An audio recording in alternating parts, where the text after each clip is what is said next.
All right, it is 6:30 p.m. and we will call the July 14th meeting of the Planning and Zoning Commission to order. Please have the roll call.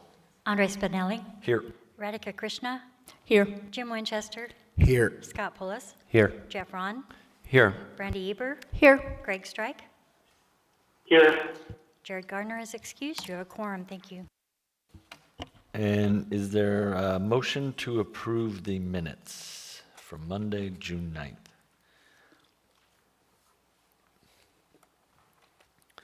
It's moved by Commissioner Eber, seconded by Commissioner Winchester. Any corrections or objections to the minutes? Hearing and seeing none, minutes are approved. Next item are disclosures. Any commissioners have any items they wish to disclose? Commissioner Ron. Thank you, Mr. Chair. In case 2025-0030 and 2025-0034, I would like to disclose that my spouse, Cassandra Gardner Ron, did in fact submit a written public comment. She and I did not discuss the case in advance. The first time I saw her comment was this afternoon when staff emailed it to all commissioners. I don't believe that I have a conflict. I intend to participate in the case unless directed otherwise by the commission. Thanks. If anybody feels strongly that Commissioner Ron should not participate, now would be the time to make a motion. I'm inclined to think he should participate. Hearing and seeing none, we'll move on. Is there a motion to approve the consent agenda?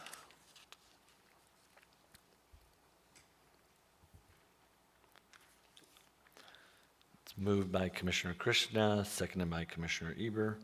Anyone wishing to pull any items from the consent agenda for discussion? Hearing, seeing none. Any objections to the consent agenda?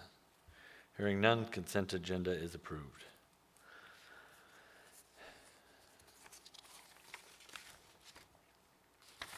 Next item of business, or next thing on the agenda, is the public hearings. All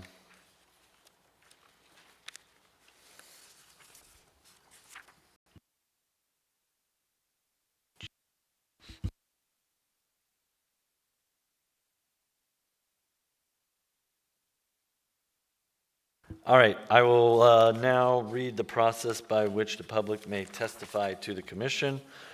Procedures by which the public may speak to the commission at its meeting is: 1, after staff presentation is completed on public hearing items, the chair will ask for public testimony on the issue.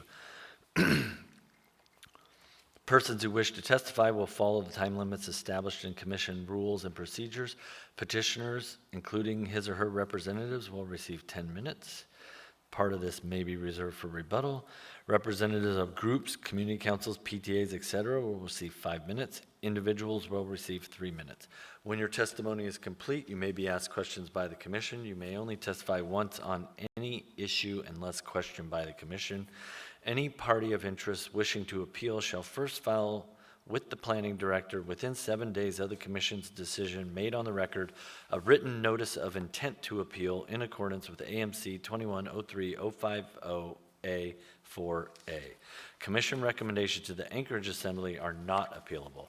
Following approval of the written findings of fact and decision, any party of interest may within 20 days file an appeal by filing a notice of appeal and paying the appeal fee and deposit in accordance with section 2103-050. The notice of appeal must be filed with the planning director on a form prescribed by the municipality. If the appellant is not the applicant, the appellant's notice of appeal shall include proof of service on the applicant.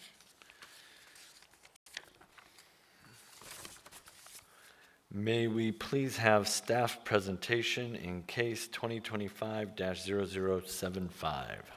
Thank you, Mr. Chair. This is a conditional use application for a stormwater sediment management facility within the Public Lands and Institutions District at the Alaska Department of Transportation and Public Facilities, located at the corner of Dr. Martin Luther King Jr. Avenue and Tudor Road. This conditional use is required by Anchorage Municipal Code 2105010, Table 2105-1, Table of Allowed Uses. The Department of Transportation and Public Facilities is a co-permittee with the municipality of Anchorage on the Anchorage Municipal Separate Storm Sewer System, MS4 permit. The current permit, written and regulated by the Alaska Department of Environmental Conservation, dated August 1st, 2020, and expiring July 31st, 2025, sets forth the responsibilities and requirements of the Anchorage Stormwater Management Program. A new control measure required by the 2020-2025 MS4 permit is that permittees design, fund, build, and operate one or more facilities to process catch basin and inlet cleaning materials for proper handling and disposal. Catch basins and inlets are structures designed to collect and convey stormwater. These structures require regular maintenance in the form of annual monitoring and sediment removal done on an as-needed basis, which is a separate Department of Environmental Conservation MS4 permit requirement. The municipality of Anchorage owns and has been operating a stormwater sediment management facility on Northwood Drive for years and does not have the capacity to handle the Department of Transportation and Public Facilities needs. This site will provide a needed facility for the Department of Transportation and Public Facilities, who currently use privately owned sites that are Department of Environmental Conservation permitted sites. The proposed stormwater sediment management facility will be located on state-owned land within a fenced yard at the southeast corner of Dr. Martin Luther King Jr. Avenue and Tudor Road. The property address is 5420 Dr. Martin Luther King Jr. Avenue. The existing property is currently used for State of Alaska facilities, including Alaska State Troopers Anchorage Headquarters and Lab, a State of Alaska Equipment Fleet Shop, a sand storage building, Materials Lab and Headquarters building, Public Facilities Headquarters, a State of Alaska radio facility, road materials storage building, and other warehouses, offices, and storage buildings. Access to the site is by two existing driveways along Dr. Martin Luther King Jr. Avenue and one existing driveway along Tudor Road. Access to this site with the conditional use will utilize the existing driveways. A pre-application conference with reviewing agencies was held on April 23rd, 2025 in accordance with AMC 2103080C2. The petitioner advertised and attended a community meeting with the Campbell Park Community Council on May 15th, 2025 in accordance with AMC 2103080C3. Attachment 2, application, includes the petitioner's affidavit of posting, community meeting summary, and application submittal to the Planning Department. The Planning Department mailed 301 public hearing notices on June 16th, 2025. As of this writing, the Planning Department has received no public comments. The Campbell Park Community Council did not provide comments. Municipal reviewing agencies have no objection to the conditional use for a stormwater sediment management facility. Attachment 3, comments, includes all comments received by the Planning Department in their original format and are found on page 47 of your staff packet. The Planning and Zoning Commission may approve a conditional use application if, in the judgment of the Commission, all 9 criteria have been met in all material matters. Planning staff has found that all 9 approval criteria for a conditional use have been met, and all 8 use-specific standards for a stormwater sediment management facility have been met. Therefore, staff recommends approval of this conditional use for a stormwater sediment management facility subject to conditions 1 and 2 on page 8 of the staff report. I can answer any questions that the commissioners may have, and the petitioner's representative, R&M, is in attendance.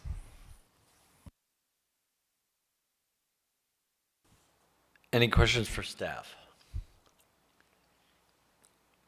Have the petitioner come on up.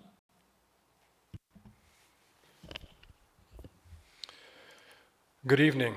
My name is Dave Whitfield with R&M Consultants, representing the Alaska Department of Transportation and Public Facilities here tonight on this request for conditional use permit for a new stormwater sediment management facility located on their property on Dr. Martin Luther King Jr. Avenue.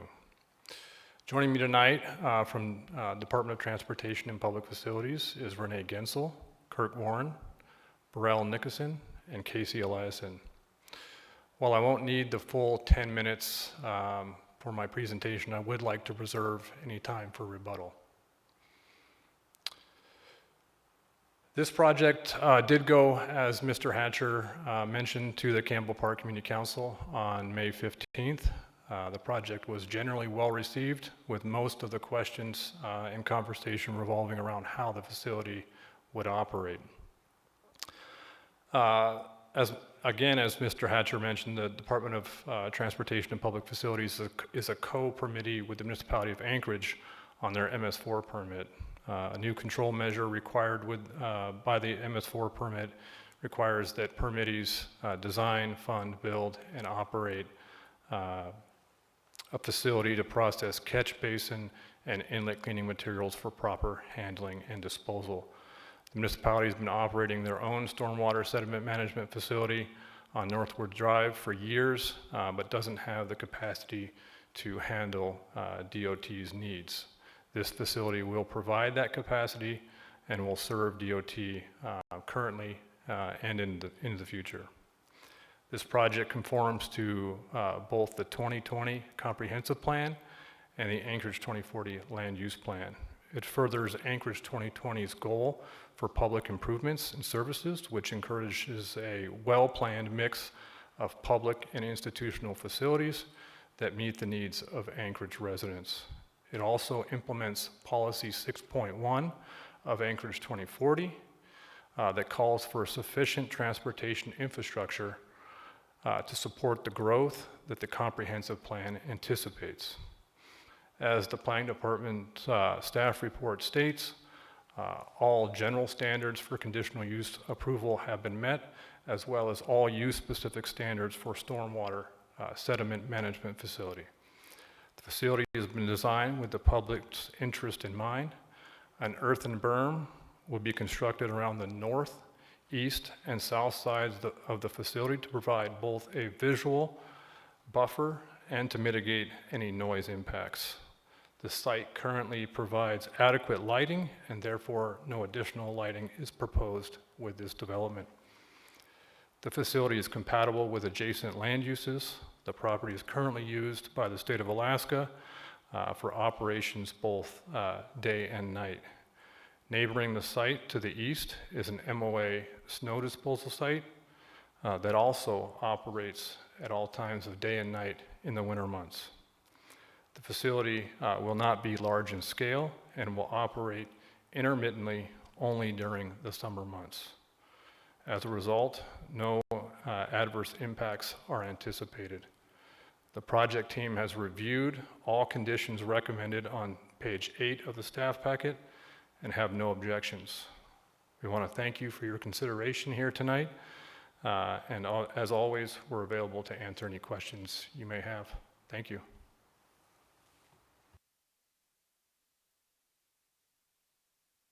Any questions for the petitioner? Commissioner Ron. Thank you through the chair. Mr. Whitfield, thank you for the presentation. My question relates to the permit itself. Looks like on page 17 of the staff packet, application materials from DOT, the permit in question extended from August 1st, 2020 and expires in about 17 days. Can you inform the Commission where DOT and the MOA are at in reapplication for future permit, and if that process might affect this proposal? Thanks. Through the chair, Mr. Ron, thank you for the question. I'm going to ask Renee Gensel with department to come up. Hi, this is Renee Gensel, DOT Maintenance and Operations. So essentially, DOT and the Muni are co-permittees under the MS4 permit, which expires every 5 years. Typically, DEC runs a little bit behind on their expiring permits. So, for example, the MSGP expired, the multi-sector general permit expired at the end of March, and the new permit isn't out yet. Once it comes out, we have 120 days to comply with the new permit. And in this case, I've already spoken with DEC, and we are in the works on getting an extension letter, essentially, that will cover us to give us an extra year or two to get this facility built. Because as I explained to them back in 2020, state wheels turn a little bit slow in getting funding, getting design, and all of that good stuff, getting permitting. So we should be right on track, and DEC is aware of where we're at.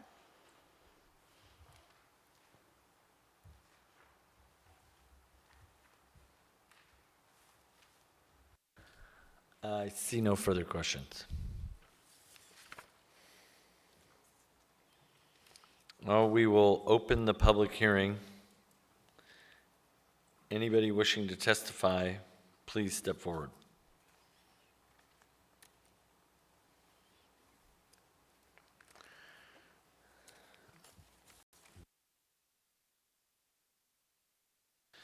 Okay, we'll close, or nope, you have 6 minutes for rebuttal. You're good? We're closing the public hearing. What is the will of the body?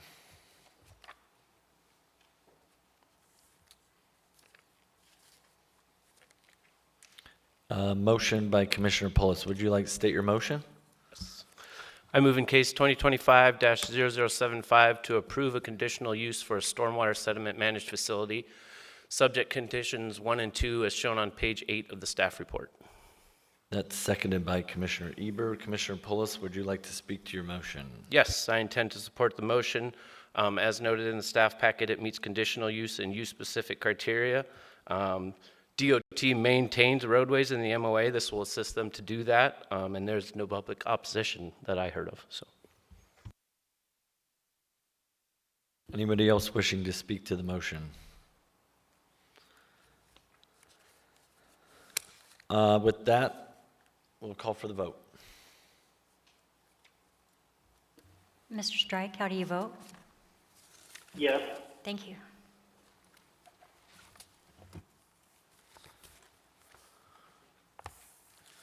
That motion passes.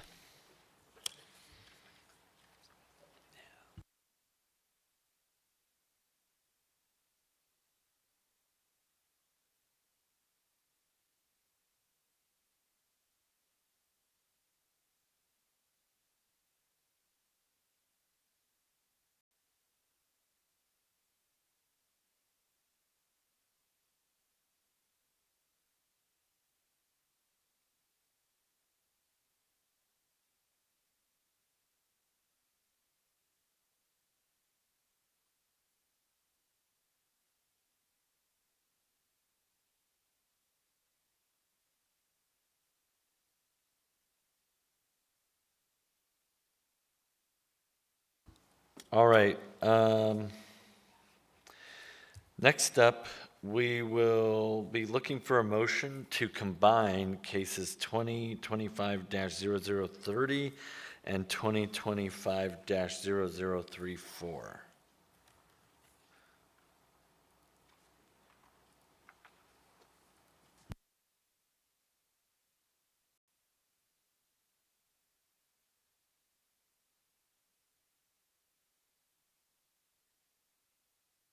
That motion is made by Commissioner Ron, seconded by Commissioner Winchester. Commissioner Ron, would you like to state and speak to your motion? For the record, I will state the motion. No discussion from me needed. I move to combine public hearing 2025-0030 and 2025-0034. Thanks. Seconded by Commissioner Winchester. Any opposed to the motion? Hearing seeing none, the motion passes. The testimony time for these two cases will be doubled. And can we go ahead and have staff's presentation, please? Thank you, Mr. Chair. Daniel McKenna Foster, Long Range Planning. Speaking this evening about the Transit Supported Development Overlay, or the TSDO as we've been calling it. This is PCC cases 2025-30 and 2025-34. Just for the record, we did have a work session before this. The slides that you'll see are mostly the same as the work session, but I removed a few of them, but we'll make sure all these materials are available. So Transit Supportive Development Overlay, or the TSDO, is fundamentally about making the most of land and infrastructure, as well as building an efficient transportation system. So it's about promoting housing, mixed uses, and walkability along transit corridors. It was called for in our comprehensive plans since 2001. It helps put housing near transit, which leads to lower costs, more choices, and stronger transit over time. My sort of favorite quip as a planner is that transportation cost is always a piece of housing cost. So, if you can look at things like that, as housing costs maybe rise in terms of proximity, you might get lower transportation costs, and it's an interesting way to look at things. The TISDO is wide enough to have a positive impact, at least the way it's designed. It's based off of the tax incentive that was adopted with AO 2025-35 S1. The tax abatement boundary, using that, it provides more opportunities and helps avoid putting all the new housing on higher speed roads, just as a buffer for other types of housing, right? It also supports small local businesses in mixed use neighborhoods. There's been a lot of discussion about the uses. The uses, as I'll mention later, were based on the R4A zone, which is sort of the mixed use zone, the highest capacity mixed use zone for Anchorage. And we have heard a lot of support, both people concerned about uses, but also people who love the idea of sort of mixed use, different types of activity in their neighborhoods, more of that daily use kind of commercial and maybe non-residential type stuff. So in general, TISDO allows lots as small as 1,400 square feet, 75-foot heights up to 6 stories, allows a full use of a lot, no setback requirements or lot coverage maximums. It allows limited mixed uses, so again, based on R4A, and an additional limitation that the commercial use cannot be greater than 2,000 square feet per lot, and allows flexibility in design. It sort of preserves or protects the property's underlying zoning, except limiting drive-throughs where they're not already allowed. All non-residential development in a residential base zone must have at least one dwelling unit all the time. And existing natural resource protections or landscaping requirements are preserved. So that section of Chapter 2107 is maintained. The concept of transit supportive development, it really fundamentally comes down to focusing stuff next to other stuff, focusing development on infrastructure. Infrastructure is really expensive for cities, and so it makes a lot of sense to have more people and goods and transportation there. It sort of makes the most of those efficiencies. So here's an example from Atlanta, Georgia. And again, these are sort of extreme examples of what transit supported development might look like over 30, 40, or 50 years. Here's another great example, Arlington, Virginia. This is really, a lot of it's based on federal investment in the DC Metro in the 60s and 70s, and then sort of Arlington, Virginia responding over time with their land use to say, let's build up along this corridor. And so you really have this sort of different type of urban feeling along that infrastructure. So the concept comes from adopted plans, primarily the 2001-2020 comprehensive plan. You'll see in this diagram, this is from the 2020 comprehensive plan, which is still the plan in effect. Those orange lines there are the original concept for transit corridors or transit supportive development. And that was 24 years ago. That concept got developed. Bus routes changed, development patterns changed, but this was sort of the initial impetus of the idea. Building on that in the 2040 land use plan, which was adopted in 2017, which called for transit supportive development as a growth supporting feature. A big thing, of 2040, the land use plan was to say we are going to accommodate growth, and we'd like to see it in certain places, targeted areas, not only in transit supportive development, also in town centers, city centers, regional centers, that sort of thing. It's also supported by the mayor's 10,000 homes in 10 years strategy, which under the remove regulatory barriers to help build and repair housing is this one, allow denser development where plans call for it, such as downtown, midtown, town centers, and transit supportive corridors. So it's building off the ideas from the 2020 comprehensive plan, the 2040 land use plan, and current policy direction from the mayor. So looking at the map where this applies, again, I mentioned that it's based off of what the 2040 land use plan showed online for the transit supported development corridors. So in this map, you'll see the dark purple areas are what is currently on the 2040 land use plan map online. That is the transit supportive development overlay as presented there. But right now, that's just sort of drawings on the land use plan. It's sort of an idea of what could happen in the future, and here we are. The future is now, right? So on here, the lighter pink is the area where this transit supported development overlay is being proposed would apply, and you'll see there is some difference there, right? And because I mentioned what happened is in April, the Assembly adopted Ordinance 2025-35 S1, which was the tax incentive. And that allows sort of tax incentives for if you build, I believe, 8 units or more of multifamily. Is that correct? And so then the thinking was, well, let's line up our incentives and make sure that our incentives are working together and just line up the transportive development overlay, the TSDO, with that. So you probably think, well, okay, how did you come up with those boundaries? We spent a lot of time looking at those and working on those. Actually, we've gotten some comments here tonight, which I think might even help refine them a bit more. But basically, the boundaries for PCC case 2025-30 are based on the tax abatement boundaries for AO 2025-35 S1. These include existing bus routes and federal opportunity zones. Federal opportunity zone is like a federal program for incentivizing investment in certain areas. It's based on census tract, I believe. So actually, I'll go back. You'll see here in the Muldoon area, up there's a big square that seems a lot bigger than the corridor. That's because that is a federal opportunity zone. So we also removed lakes, wetlands, zone parks, and rights-of-way. And we removed industrial zoning, except for those areas which were designated for rezoning within the 2040 LUP land use plan. Because that's another thing too, is every city does need industrial land. And it's identified in the 2040 land use plan as a priority for preserving industrial base in Anchorage. And then we added or removed parcels for contiguity. So we did just have a work session, and we got a little good comments from that work session. We got a lot of good comments from the public during that as well. One thing that came up is being really clear that the intent of this is to encourage development in the places where it makes sense for development. So that doesn't include parks, that doesn't include wetland areas, it doesn't include natural areas. So as we look at this, there are some areas where I think we can make some further refinements and be very clear. So this is an example of the map. And you'll see this highlighted area is technically within it. So that's zone PR, but it's listed as vacant land and owned by the MOA. So I think in putting that together, it didn't hit one of the thresholds. But that's one of those changes that I think makes a lot of sense to really emphasize that this isn't about just developing anywhere. It's about developing in targeted areas where it makes sense and also preserving the parks. And I'll kind of plug another project the planning department is doing right now. Another piece of 2040 was to go through a sort of a housekeeping to rezone all the parks to parks zoning designations and really ensure that parks are really valuable. Let's make sure that the land use pieces and zoning regulatory pieces emphasize that. So we are working on that. We have our first rezone using a new rezone process coming out later this year.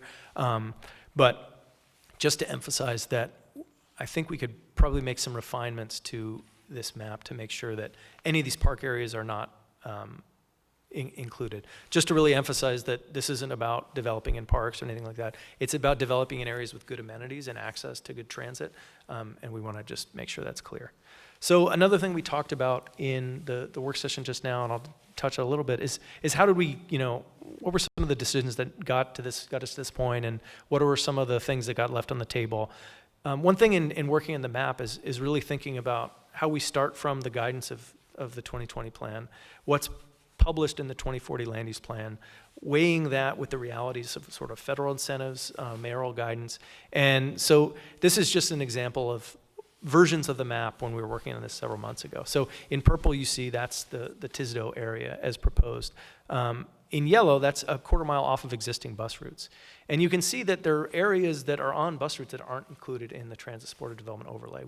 We did not propose including those just because we didn't want to get too far from the intent of 2040 and 2020. And again, that's another piece about this is bus routes change over time. In fact, the bus routes that led to some of the transit supportive development overlays established in the 2040 plan changed within a couple of years. And you can even see that the bus routes have been different ever since. And so it's really sort of threading the needle of what makes most sense in terms of practicality, in terms of transit's needs, in terms of long-term likelihood. So that's just sort of a peek into what we were thinking about during the months we were developing this. And on here, the purple lines are what's identified in the 2040 land use plan as a transit supported development overlay.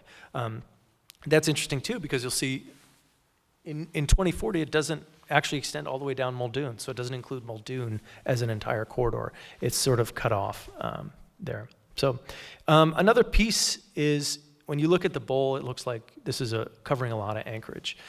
Just going off of acreage, there's about 11,866 acres in the transit sort of development overlay. And that's only about 8% of developable land in the municipality. So that's all the municipality. That's Eagle River, Girdwood, Anchorage Bowl. So that's, it's a pretty small area. And that's taking out, Chugach State Park, because that would make it an even tinier number.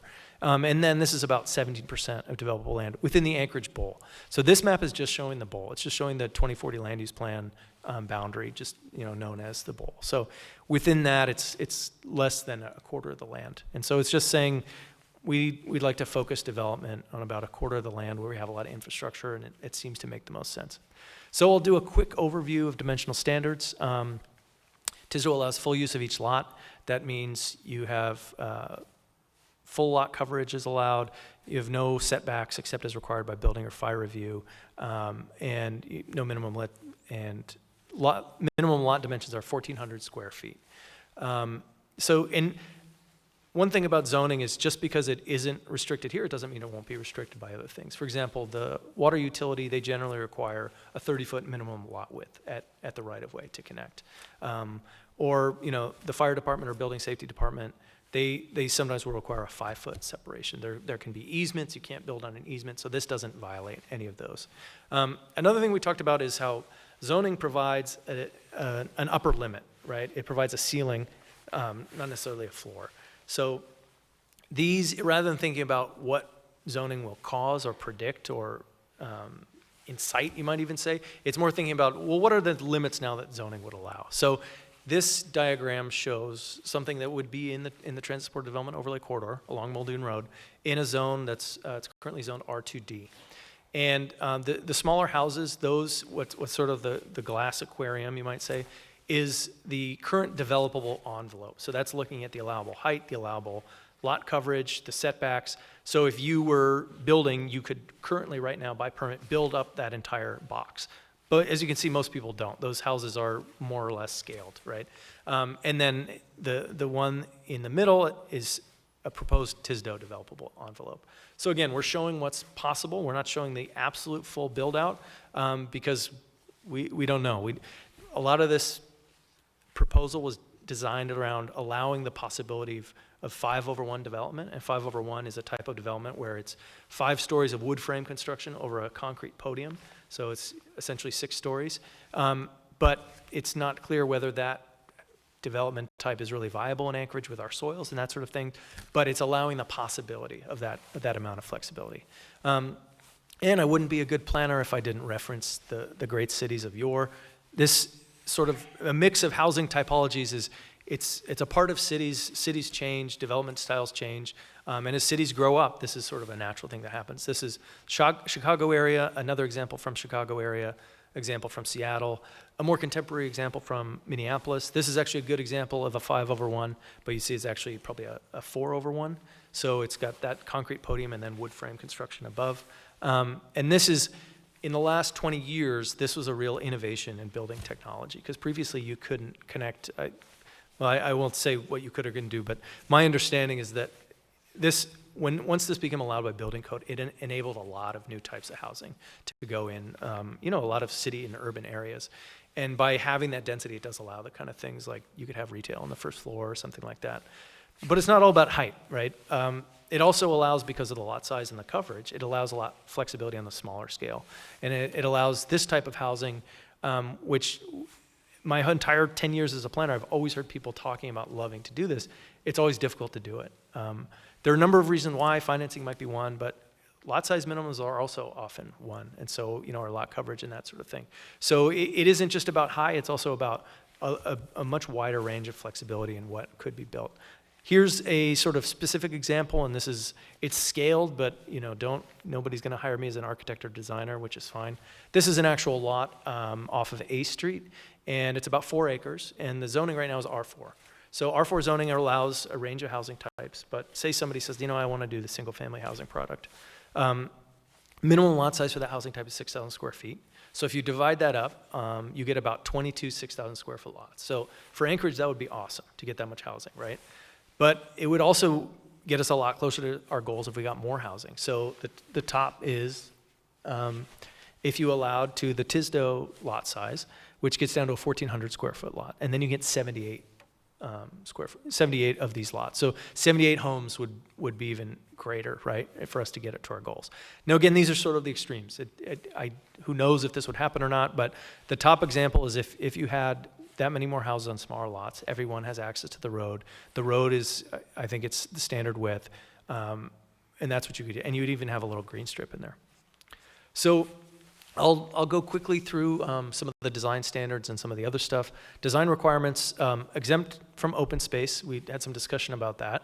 Really thinking about, hopefully in more urban areas, the municipality is fulfilling that role of providing public space and open space. It should be, Tisdale is exempt from residential design standards, but those are already under moratorium currently. Landscaping standards do exist. So I mentioned that there are no setbacks required.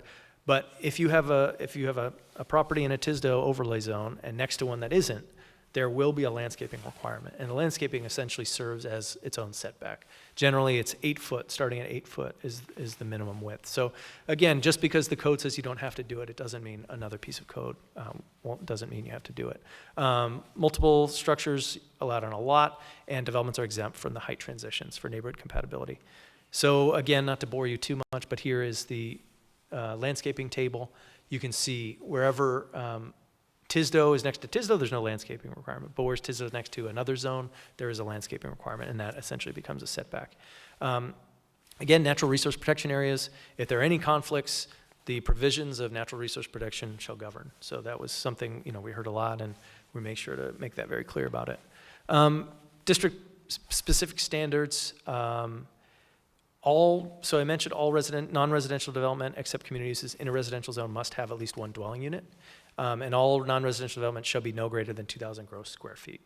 And that's based on the idea of generally in most residential zones, you might have a pretty, a big 2,000 square foot house that could potentially be something else, as long as you have another unit on there. Maybe you have the first floor becomes some sort of shop or something, and the second floor becomes the residence or something. And then permitted uses, drive-through service as an accessory use shall be subject to the most restrictive standards of the base zone or the transit supported development overlay. Uses I think if you can get to one of the packets, that all the uses are outlined in the proposed ordinance. We had them up, but they take up so many pages and it's so small. So I'll just say that the uses are based on those in the R4A zone. And again, R4A was imagined as sort of the high-capacity mixed-use zone for Anchorage. And during the work session, we talked about, are some of these uses appropriate for this overlay, like an aquarium, for example. And what's the trade-off between should an aquarium be a permitted use while some sort of rehabilitative care is maybe not? And those are sort of bigger policy questions. And we're hoping tonight we could discuss that a bit more. And then there's another part of the ordinance, which is making conforming changes to the comprehensive plan. Speeding up a bit now that I'm looking at the time. And this is really about making sure that the plan is clear on how to do this. One of the biggest pieces of the plan where it's a little bit confusing is that the plan says it's transit supportive development corridors, but then it says so that indicates to me, to us, that you're going to, the development's going to support transit, but then it says that expanded public transit is going to support development. The problem is to get transit to the level, of 3-minute headways, it would take billions or maybe trillions of dollars. So we kind of have to start from, let's get the development there first or allow it, and then transit can justify, adding more routes or improving the headways and that sort of thing. And then there's some other stuff about where it says we want the density to support transit, but then the plan says, but you can't raise any of the density. And then here's an example of this is one of the high frequency routes. I think this is a 10-minute headway or buses coming every 10 minutes. But on both north and south of the bus line, it's pretty inflexible zoning. It only allows about 5 to 8 dwelling units per acre. And so we have investing all this money in high capacity transit, but we have all these some of these stretches where you just wouldn't have that many people who are likely to use it. So with that, I will be glad to take any questions. In our staff report, we recommended postponing or continuing this hearing until September. And we also recommended that the Planning and Zoning Commission go into committee of the whole to talk about this so we could have the discussion here. I guess we'll follow the procedure for public comment and then move forward. But we're glad to answer any questions or wait until later. Thank you. Commissioner Krishna, are you in the queue for questions for staff? Yes, I have one question before we get into public hearing, which is that on page 2 of our packet, it states that property owners can choose to opt in. Could you describe how you see this would be implemented if it were to pass the assembly? That's in the staff report? It's page 2 of our packet. It says, number 5, maintain current property rights. Property owners can opt into the overlay or maintain their current zoning. Yeah, I think the way that is you can opt into using the, through the chair, you can opt into using what it allows, but you don't necessarily have to. So once the overlay applies, it applies, but it's you can't sort of exempt out of it.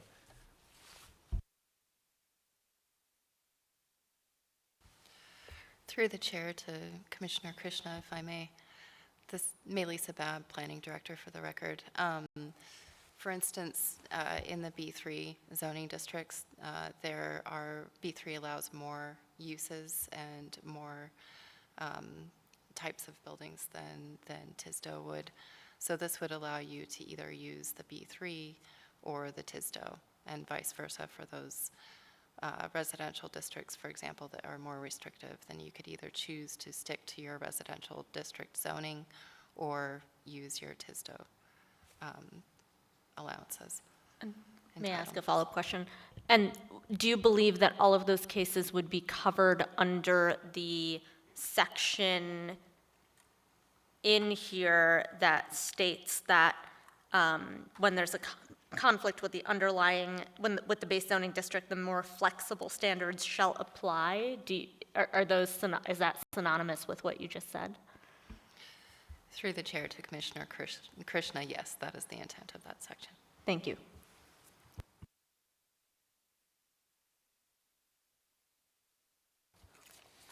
Any other questions for staff?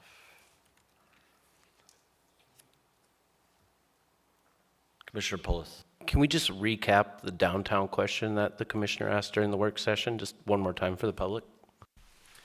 Yeah, thank you, Commissioner Polson, through the chair. During the work session, there was a question about how this overlay, it applies to all of downtown. And downtown has its own chapter of code, and it has sort of a specific design to it. One of the main aspects of that is that single-family homes are not allowed currently in downtown code. This overlay, because it allows single-family homes as a use type, would allow that, because then a property owner in downtown could make the selection to build. So it would be allowing that flexibility to build a single-family home, but from sort of the planning perspective or urban resources perspective, there is a question of is that the best use of land downtown to build that? And if I could sneak up, there were some other questions where one was how much land is vacant in the transit sport development overlay. So there's about 11,000 acres of land, from including all vacant, that's exempt vacant, utility vacant, residential vacant, vacant. And this is just going off of the property assessment data. It's about 1,869 acres. If you remove the exempt vacant, which is probably a lot of public land, it's about 1,500 acres. And then there was a question of how much B3 is in, and so B3 and B3SL is about 1,993 acres within the transport development overlay proposed, and about 170 of that is vacant currently. So did I hear that right, that we're talking 10% roughly vacant? Yeah. Okay. A little bit more maybe, yeah.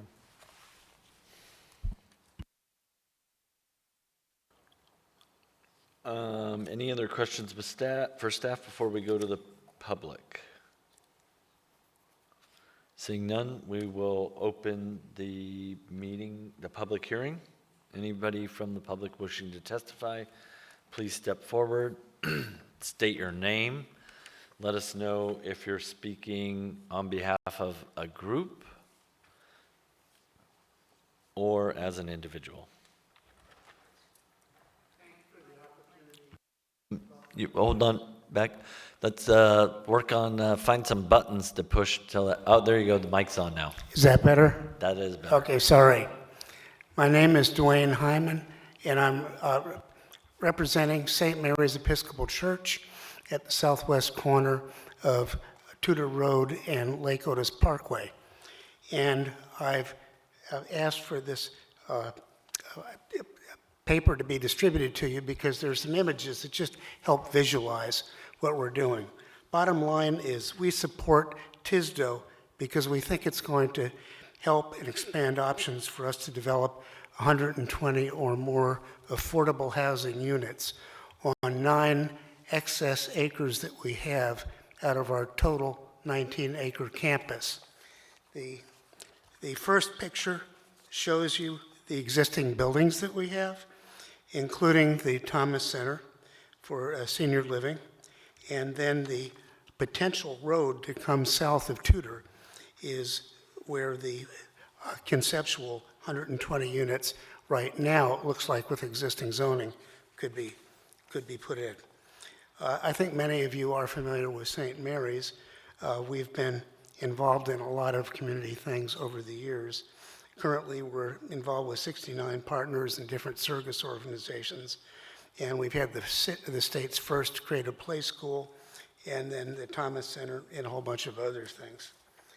The next page, this one is the result of the last planning process that we went through, which is the 15-unit Thomas Center for Senior Leadership, senior housing community. So this isn't our first development rodeo.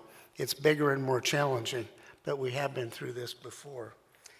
The work that was been done to conceptualize what we could do in the 9 acres was through a grant that we got to work with SALT, Michael Frederick's group, Agnew Beck, and Dowell Engineers to do the technical work.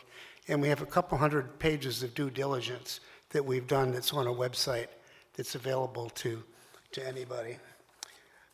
The next picture is an aerial view of how the proposed project would fit into the existing neighborhood. And it would be surrounded completely by greenbelt or public area. It's just north of Campbell Creek Trail and just south of Tudor Road. It's actually one of the most beautiful potential housing development areas in the world, in the city. And our congregation is committed to only doing affordable or workforce housing on that property because that's consistent with our values. One issue that we have is we have 3 different zoning types on the tract that we want to use. So it's St. Mary's Great Land Subdivision Tract C has 3 different types of zoning, and we've been in discussions with different assembly members about supporting unifying that zoning and helping us by minimizing the cost that it would be involved. And then the final 2 pictures are just different angles of what we're trying to accomplish. So thank you very much for the opportunity to show you what we're working on. We've done some serious due diligence and would like to take some next steps to make this happen. Thank you. I have Commissioner Ron with a question for you.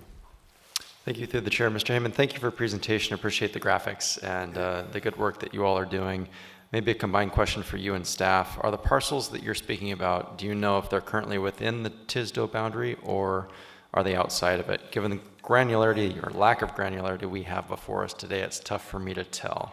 That's the same issue that I had, and that's why I made a specific request to make sure that it's in. It looks like it's in, but when I pull it up for detail, I can't quite figure it out, but it looks like that little backwards J shape is or in there already. Through the chair, I could put up the map and we could look if, let's see if we can put this up here. So, if I'm not mistaken, here's Tudor, and I believe this is the site. If this is the Thomas Center. That's correct. Right. So, well, that's the backward shaped J there. Yeah, unfortunately, you can't see on this map, but it does look like it's within the tax abatement area. So, confirming that yes, it is.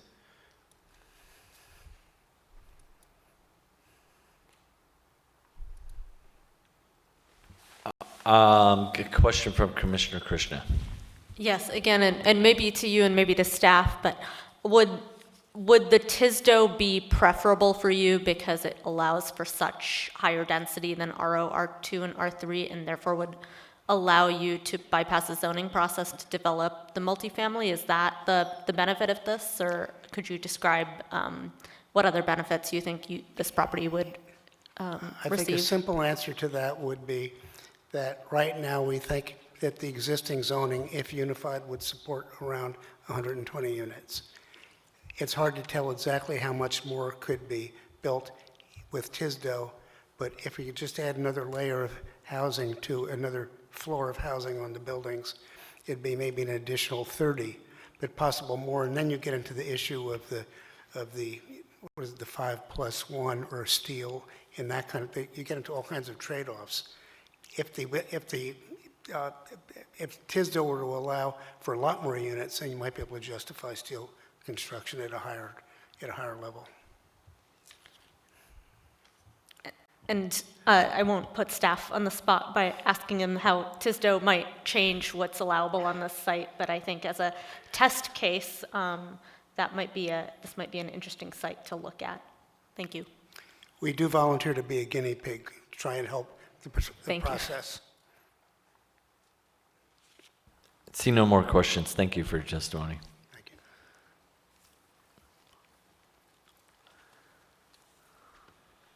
Good evening, Jason Norris, South Anchorage. As an economist, planner, and father, I support and I encourage you to support this as well. Let's start by focusing on the problem we're trying to solve here, which is there's not enough housing choice and there's not enough economic opportunity in Anchorage as it is. And then ask whether TISDO helps to solve that. In my world, as an economist, we look at what would happen if we take no action, and then we compare that to the benefits we would see if we do take action. And I think it's pretty clear that with TISDO on the books, we would see a lot of benefits, and I'll speak to that a little bit later on. I encourage you to frame this around like what the people who are going to need housing in the future need versus those of us who have had housing for decades prefer. There's a clear difference between the hierarchy just of human need versus human preference. And I say that as someone who's owned a house, and I do. My preferences for surrounding my house do not supersede someone's need for housing, like for basic shelter. I love that this is asking some hard questions about whether some of the things we put in place actually have value and whether they actually work. So do we need to force private development to subsidize our open space in a way that may disadvantage some communities and favor others? Do we need to force private development to subsidize the community's relative ability or not to manage its own rights of way for snow? Or do we need to force them to subsidize solar access for someone's yard in mid-December when it may already be shaded by the surrounding structures that are in place already?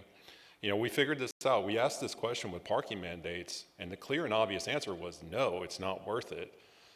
It was detrimental to the city as a whole, and we got rid of those, and I felt that that was a very positive thing that we did. And I just love that we're continuing that line of thinking, and we're being cognizant of the burden that these items are putting on, you know, society generally and private property rights specifically. And I think that TISDO is refreshingly aspirational about the city we want to be in the future, which is healthier and more connected as a community. We have those unplanned interactions with neighbors as you're walking about to go grab a coffee or a bagel or what have you. And it makes us less car dependent, produces less pollution. The University of Utah found that in walkable neighborhoods, there's a decrease of obesity and diabetes between 15 and 20%. And Rice University found that holding other things constant, people raised in those neighborhoods actually make more as adults than those who aren't. The science backs this up as a policy decision. And actually, one of our kids has joined me tonight. This is who you're really voting for. It's not me. I'm taken care of. Me and my wife, we've done well. We bought our house. We're looking toward what the next generation is going to need. And we want to give them the opportunity to make Anchorage a home. And right now, we don't feel that they have that. And they're not going to have that unless we make some bold choices like this. And so this is really, in my purview at least, their only legitimate way of having that choice in the near future is for us to do some things like this. And so you can be the commission that took an easy, comprehensive plan compliant step toward helping us really get moving in the right direction and solving this housing crisis. And so I just ask you to support this and vote yes. Thank you for your time. Thank you. Question from Commissioner Ron. Yes, sir. Through the chair, Mr. Norris, thanks for your testimony tonight, and thank you also for the written comments that you supplied. In the staff packet, for everybody's awareness, Mr. Norris did submit, it looks like on May 24th, an email to the planning department, and that's on pages 89 through 91. While you did touch on a few of those items in your testimony, I feel it necessary to call upon some of those that you didn't, and would appreciate you bringing them to the table here as well. 4 items: 1, maximum heights; 2, maximum commercial space; 3, area for drive-throughs; and then a finish around the potential benefit, and not just housing related, but childcare related. 1, could you speak to whether or not there was any further interaction with the planning department after you submitted these comments, any back and forth of, hey, great ideas or not? And then B, can you speak to that non-housing element of commercial, childcare, or other? Right. So my ideas are mine alone. And to what I do submit, when I submit them to y'all, I'll send it to whoever, because if it's a good idea, then it needs to be shared. And if it's a bad one, then go ahead and at least go through it. But as far as heights, yeah, I do feel that in some cases 75 might be a bit much, and in other cases it's not nearly enough. So I do feel that maybe tying maximum heights to the functional classification of the road that is fronting the structure may be an elegant way of addressing some community concerns that have come up. Generally, if you were to put me on the spot tonight, I'd say 1B and 1C, then you would have a 45-foot height limit, 75% on 1 and 1A, and then Salt Lake City, Utah just put 105 for their town centers. I felt that that would be reasonable, and also reasonable for our arterials. And then maybe you go up from there. And in city center, I see no need to have any limit at all, right? We were talking about downtown and how we don't want to be restrictive on, beyond Merrill Field, of course. So I feel like that could be a good solution there. As far as commercial space, I feel like 2,000 could be great for those small footprints and those smaller commercial concerns. But if you talk about a taller building, you may want to allow a bit more, and perhaps 50, I think I said 25, but really 50% may be more consistent with some other best practices. And then the third one was, I'm sorry. The interaction between commercial and residential mixed use. You used childcare centers and facilities as an example. If I'm not mistaken, this allows childcare facilities in a lot of areas where it doesn't. We know that childcare is a big problem and something that the Assembly has focused a lot of attention on, and I believe the mayor is as well. This will open up areas of Anchorage to put childcare in neighborhoods so that people can walk their kids to childcare. It obviously allows for more supply, which is a really big, benefit of this. Did I miss one, or are we good? Okay. I see no further questions. Thank you. Thank you. Hello, please state your name and let us know if you're testifying on behalf of a group or yourself. Thank you. My name's Alexa Dobson. I'm testifying just on my own behalf. I am an owner-occupant of a fourplex in Fairview, and I am here tonight to support the Transit Supportive Development Overlay because it moves us closer to the future that I and people like me really want for our city. It creates the zoning flexibility we need to build vibrant, compact neighborhoods with enough density to support real transit and walkability, and it does so in targeted corridors that were already identified by the 2040 Land Use Plan as areas with the infrastructure and community to accommodate more density. The ordinance allows mixed-use development at the kind of densities that can actually sustain public transit, so 25 dwelling units per acre in the corridors, 36 or more in town centers. So that's the scale where it starts to make car free or car light living viable. You know, think of what we were just talking about with Jason right before this, right? Being able to walk your kids to childcare instead of having to drive across town. These are real changes that are going to be really significant for people's quality of life in the city. This also supports the kind of small-scale commercial presence we need in neighborhoods, and that's bringing me to a modification that I'd like to ask for.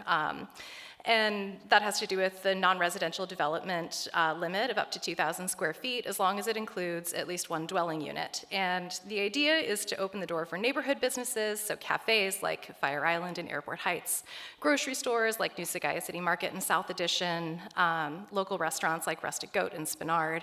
These are things that really make city living fantastic, but it excludes chain and big box stores because they drain neighborhood character and entrench car dependency. So great idea. But the way the ordinance is currently written limits all commercial use per building to 2,000 square feet. So I would suggest it would be better to establish a limit of 2,000 square feet per tenant space, or establish a per lot commercial cap rather than per building, especially if the lot accommodates multiple structures. So we love density of housing units, but that's also really, it can be a great thing for businesses as well. We think about the K Street Market downtown. There's a physical therapy clinic, a bakery, a plant shop, a wine shop, and a grocery market, all coexisting within a building of about 10,000 square feet. So my hope is that this minor adjustment will make the ordinance more welcoming to Anchorage's vibrant and beloved small businesses like Wild Scoops, Obsession Records, La Bodega, Butcher Block Number 9, and so on.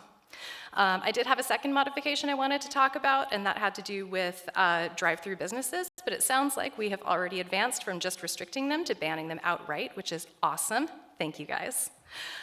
So the last piece that I will mention, in my day job, I am a bike and street safety advocate. So I was kind of surprised to see comments from the Department of Transportation that pushed back on the Transit Supportive Development Ordinance, because they were concerned that it was going to facilitate kids playing in the street and more danger for pedestrians. And you know, I really wish that that concern for the safety of pedestrians extended to the pedestrians who are currently dying in enormous numbers on DOT-owned and controlled roadways that they've known have been dangerous for a very, very long time.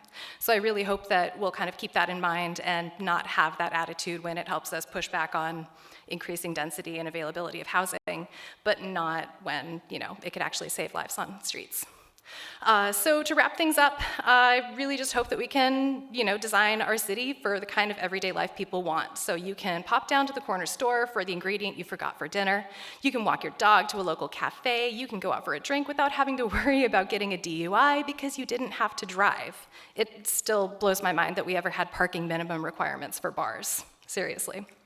So people tell stories all the time about traveling to Paris or Barcelona, eating all the pastries and pasta, and they come home feeling great, they've lost a couple pounds, and that's because they're drawn to these human-scale places built to facilitate a healthy lifestyle full of walking and socializing and being outside, and we can have that here in Anchorage too. So I'm hoping that this is a step in the right direction. We can move this forward and start building that future for ourselves. Thank you. Thank you. Question from Commissioner Krishna. Ooh. Yes, and it's to staff, actually. Just to clarify one thing that you mentioned, I do believe in this draft, drive-throughs are a conditional use. They're not restricted outright. Is that correct? Oh, is it? I might have been mistaken. I'm sorry. Through the chair, on page 15 of 103, it says permitted uses are the same, except the drive-through service as an accessory use shall be subject to the most restrictive standards of the base zone or the TSD overlay. So, yeah, if it's more restricted, and I don't think in the, I'll just double check that in the use table as an accessory use that the TSDO did not allow the drive-through service.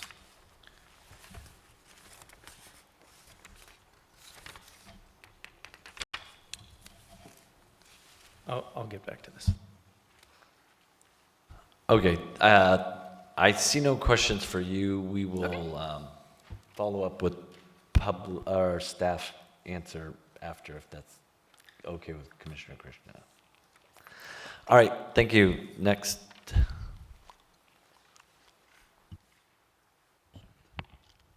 Hi, my name is Nithya Thiru, and I am a resident of East Anchorage and a long-term renter representing myself today. Sorry, can you restate your name, please? Yeah, it's Nithya Thiru. Do you need me to spell it? Yeah. It's N as in Nancy, I-T-H-Y-A, and last name is Thiru. It's spelled T-H-I-R-U. You said you're speaking on behalf of myself today, Yep, yeah. thank you. I was born and raised in Anchorage and have lived in the city for over 30 years. And I am here to testify today in support of the Transit Supportive Development Overlay. I believe that TSDO will help Anchorage address the housing shortage and move us towards a future in which housing is abundant and people can navigate the city easily by foot and transit. Neighborhoods evolve and change. We are an urban community, despite folks who are resisting that identity, and we need to rise to meet the needs of our community in this urban environment. Pretending we're not a city and resisting increased density will only entrench the problems that come with urban sprawl, poor public transit, the many pedestrian deaths we continue to see in the city, lack of affordable and attainable housing, and economic stagnation. I also wanted to point out to the Commission that lack of housing and poor public transit often disproportionately impacts marginalized communities who don't have the same access to things such as single-family homes and personal vehicles. I think that TSDO will help everyone in the city thrive. Yeah, and that's it. Thank you. Thank you.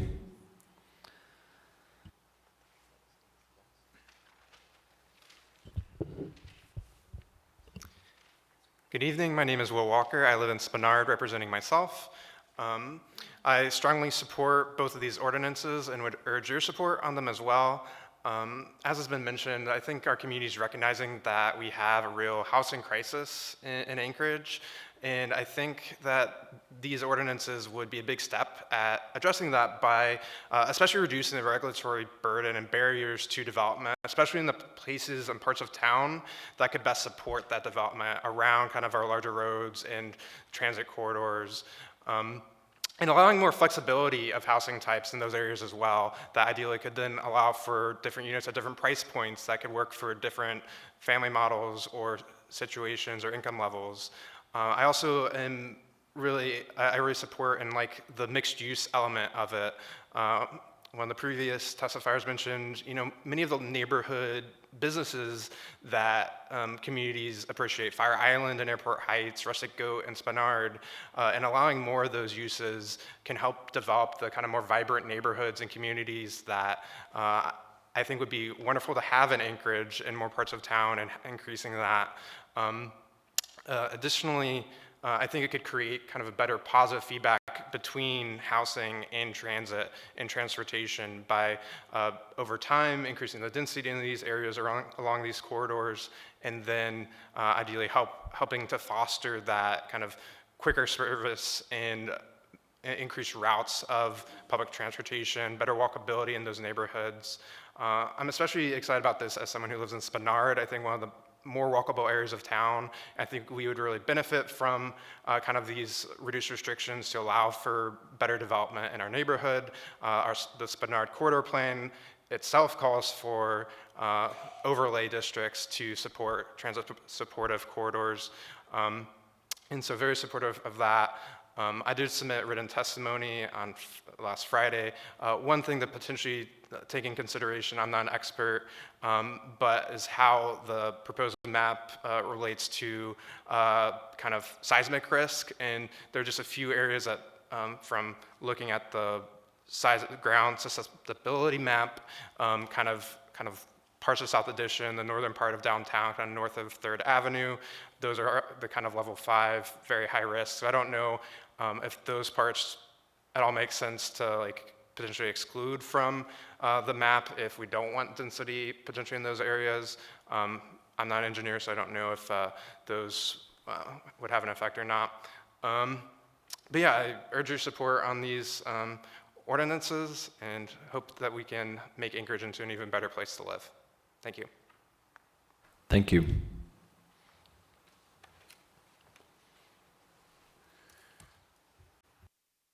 Oh, mic was on. There we go. There have you a go. point of order question. If I testify tonight on behalf of Turnagain Community Council, does that prohibit us from testifying on behalf of the council in September?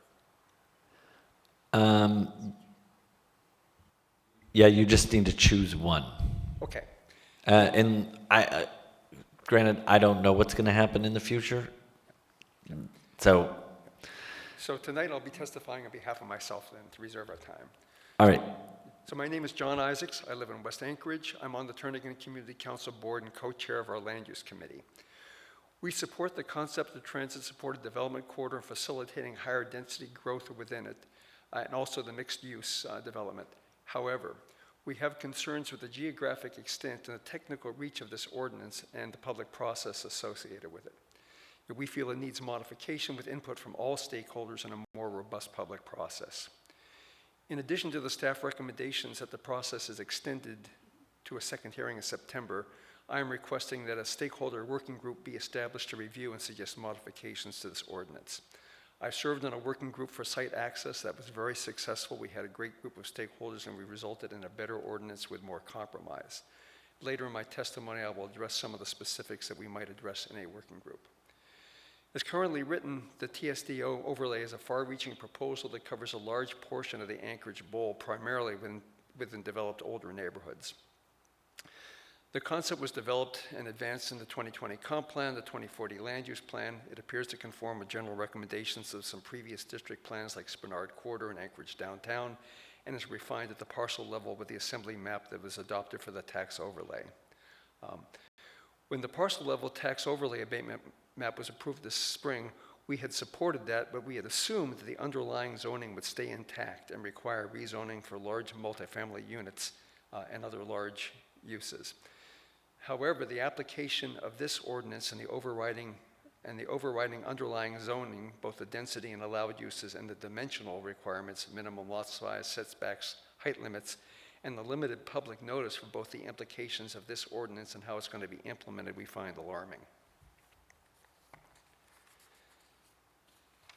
Theoretically, a 75-foot high, 25-unit residential unit building with minimal setbacks is proposed in this ordinance as a permitted or S use in a single two-family residential district with no notice to the adjacent property owners. We would recommend at a minimum this be changed to a conditional use within the single-family, two-family to ensure that issues such as increased traffic and parking, encroachment on neighboring parcels, and sunlight shading be taken into account. A conditional use would also require public notice and a public hearing. Furthermore, although the staff report indicates that while property owners can opt into the overlay or maintain the current zoning, this provides no notice or protection from dramatic changes on adjacent properties. While it may not be the intention, this has the appearance of a large-scale area-wide rezoning, particularly where you're going from something like single-family, two-family to R4, and with higher density and, again, little public notice. I would doubt that numerous property owners within the overlay are aware of the existence and the implication of this proposed ordinances. When I contact friends and acquaintances, they have no idea this is existing or what it does, and I think that's a problem. Therefore, it's potentially a failure in good faith public process for something of this magnitude affecting so many property owners. Going with the minimum public notice requirements is really not good enough. Also, the PZC is in the process of updating the 2040 and the 2020 plans. A proposed land use change this significant should be part of that process and not necessarily taken off the table, again, with less public notice and involvement. You might remember when the initial versions of the home initiative were proposed for bowl-wide changes in housing type and density, it ran into quite a bit of substantial opposition and ultimately caused delays and resulted in compromise. I think it would be wise to avoid this. We recommend establishing a working group and developing recommendations before PZ approval, but certainly before Assembly consideration. We would suggest that the working group include members of the administration, community councils, housing developers, and housing advocates and get their valuable perspectives. Things that the group could consider would be a review of the parcel maps and what areas may or may not be suitable for inclusion at this time. For example, including half of Huntington Park and Turnagain really makes no sense. It was added as part of tax abatement. Consider whether a targeted area implementation makes more sense, particularly where an existing district plan have recommended doing so or there is private or municipal vacant parcels that are available. The override of all dimensional standards and potential modification of suggested changes should be considered. I liked what I heard with the suggestion for having different height limits for different areas. And then better public notice prior to assembly consideration and in implementing the ordinance. I mean, right now, a current parcel-specific rezoning was going to get more public notice than this requires. So consider our recommendations to either postpone or condition to establish a working group and review and modify this ordinance. Finally, additional public notice and outreach is essential. Think about how many parcel owners in Anchorage have no idea this is being considered or the implications of the proposed ordinance on their properties, intended or unintended. Better to build public support than to dictate. If a public hearing is extended to September as recommended by staff and no action taken tonight, we will be submitting more detailed comments prior to the September meeting. So thank you, and I would be glad to answer any questions. Commissioner Eber has a question. This is probably more towards staff, but he mentioned a working group. Was that considered at all for this project? I can chime in if you want. Through the chair, so this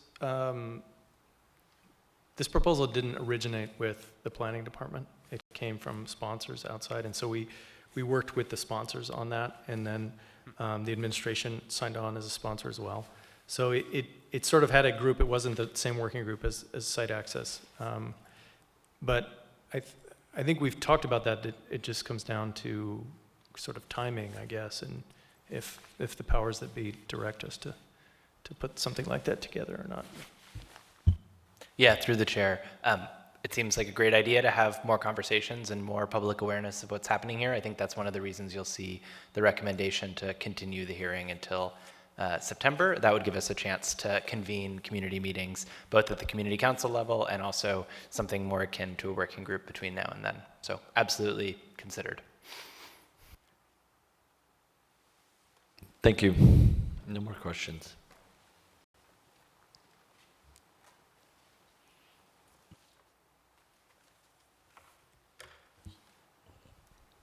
Am I on?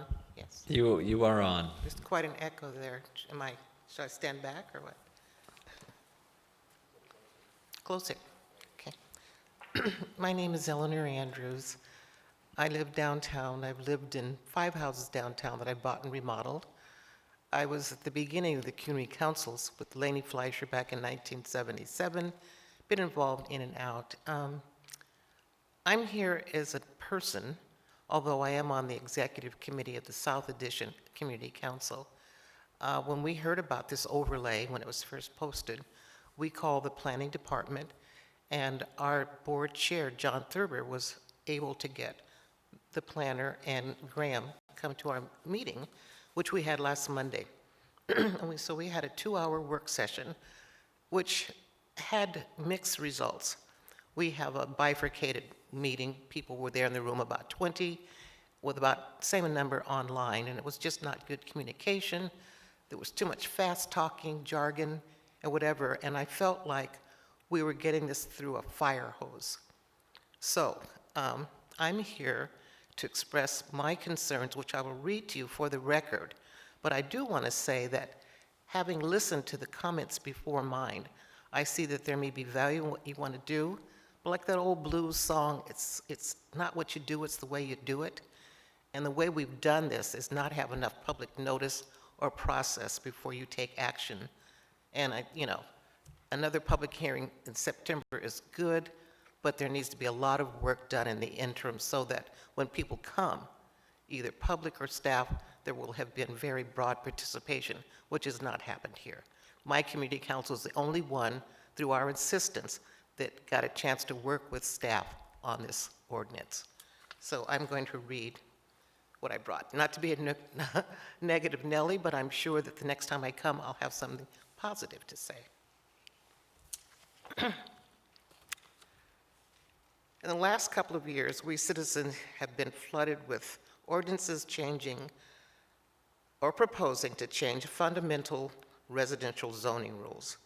These changes are upending values and goals built over Anchorage 2020's 4-year public process, which I spent years doing, with thousands of citizens spoke in public meetings.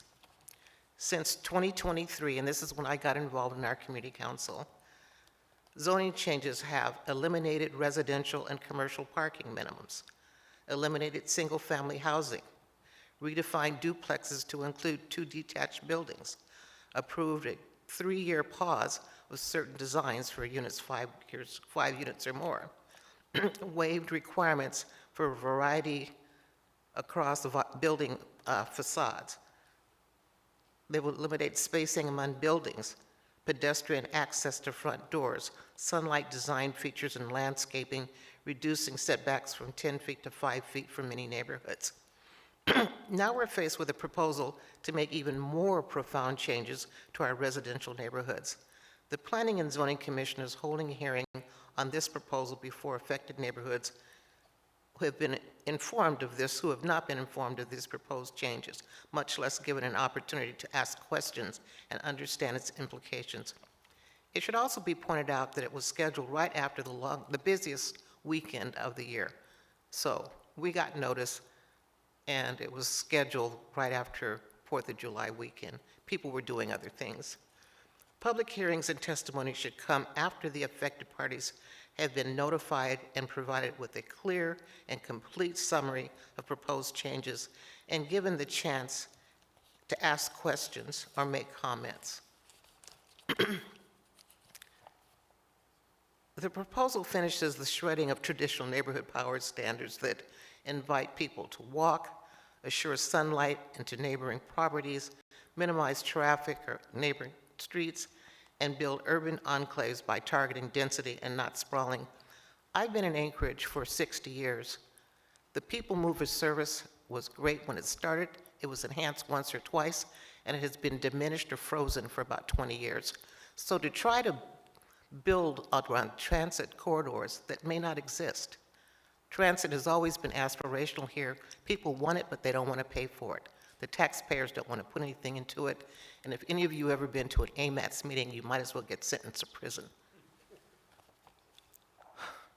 Homeowners are being asked to sacrifice the value of their homes built in dollars and peaceful domesticity.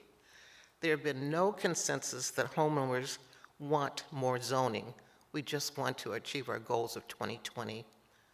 We need facts that change our values and goals to add to housing at any cost. 2040's housing construction goals no longer apply, given that our population is less than it was in 2010. National organization planners have told us during recent planning effort that the Metropolitan Transportation Plan that Anchorage has is the least dense city that they work with, and this ordinance simply reinforces and adds up to that lack of density. So I just want to close by saying I'm a former bureaucrat. I worked at the municipality. I was commissioner of administration. I know process, and I know that the more people who are involved and are knowledgeable about change are going to accept it if everybody has a voice. So I ask you to come up with a process for more public hearing, more public participation, so that when you finish in September, people will be informed and can make meaningful comments. And thank you. Thank you. I see no questions. May I submit this? I didn't do it before. Sure. Okay. You can bring it up. Okay, thank you. No questions? I have no questions. Okay, thank you. Thank you.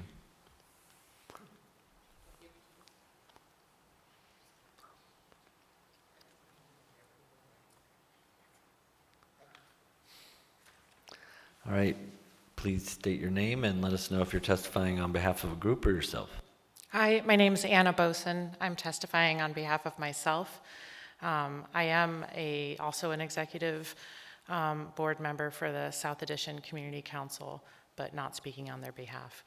My house is actually in the TSDO range, and I'm very supportive of having more housing. I want the vacant lot across the street from me to be developed. I want any of the vacant lots in South Addition to be developed, and of course our adjacent neighbors as well, because I think it's a great walkable community. And really what I want to share with you, which I shared with our South Addition Community Council meeting, I brought my daughter here tonight I don't have an extra 50 grand when she turns 16 to get her a car. So transit is part of a community experience that also affords our young people some independence. And the more people that take transit by living close to it and having that as a reasonable, safe alternative makes it safer for our young girls, people who are visiting, who are not familiar with the area, and really our elderly to be able to stay in the community as well. Cars are expensive, they're not necessarily safe. Transit is researched as a safe alternative, along with walking and biking. But we need the people to live actually close to everybody in order to get that kind of safety with numbers to really realize the transit that we could have in this community. I see a lot of vacant lots and parking lots downtown, and it's very sad. And so this is really an opportunity to fill in those areas that could use that tax base and those people there to support the businesses and our community. You know, all of us here in this room, we have housing. But when I walked into the building here, I saw many people who don't have housing. And I know there's an idea that we need to really ruminate on this for months and months and think about it and maybe change the word from happy to glad or different other aspects of it. But those people don't have time to wait. Costs for infrastructure and buildings just will go up, and opportunities will be lost if we continue to muddle through little increments of thinking about it. This is really an all hands on deck situation with housing in this city. And so, yes, transit-supported development is one of those things. It's not going to be the thing that solves housing, but I think the mayor is very clear that we need to be doing everything within our power to get housing here for the people who are not in this room, who need housing, and for the future, so that people will have a place to feel safe and connected to their community. And I believe that transit and housing really need to be supported, you know, in Anchorage in order to see that realized. Thanks. Thank you.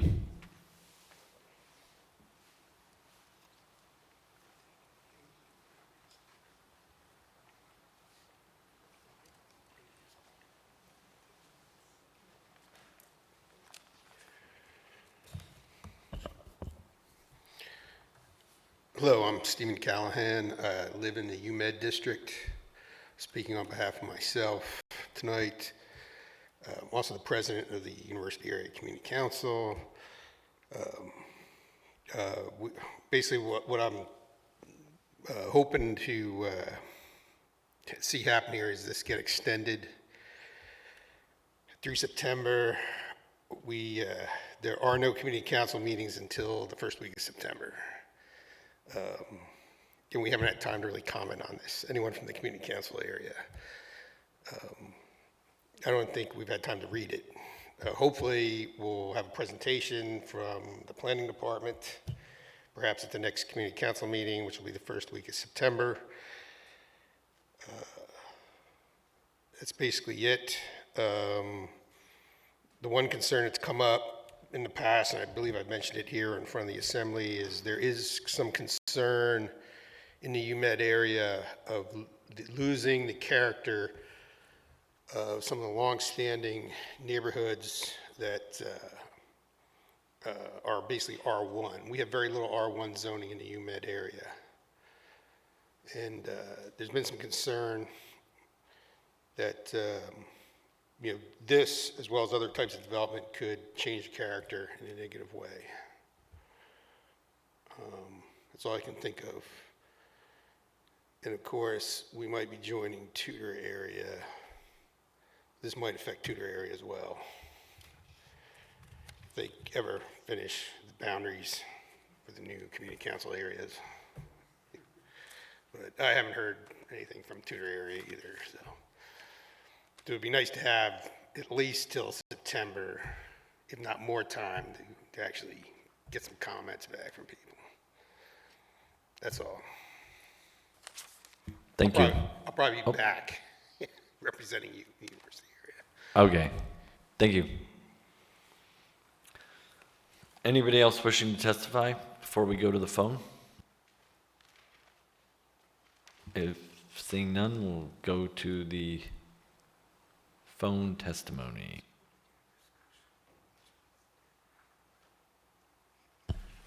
Through the chair, Lori, so if it says 6067, is that the starting point? Oh, it's public VoIP?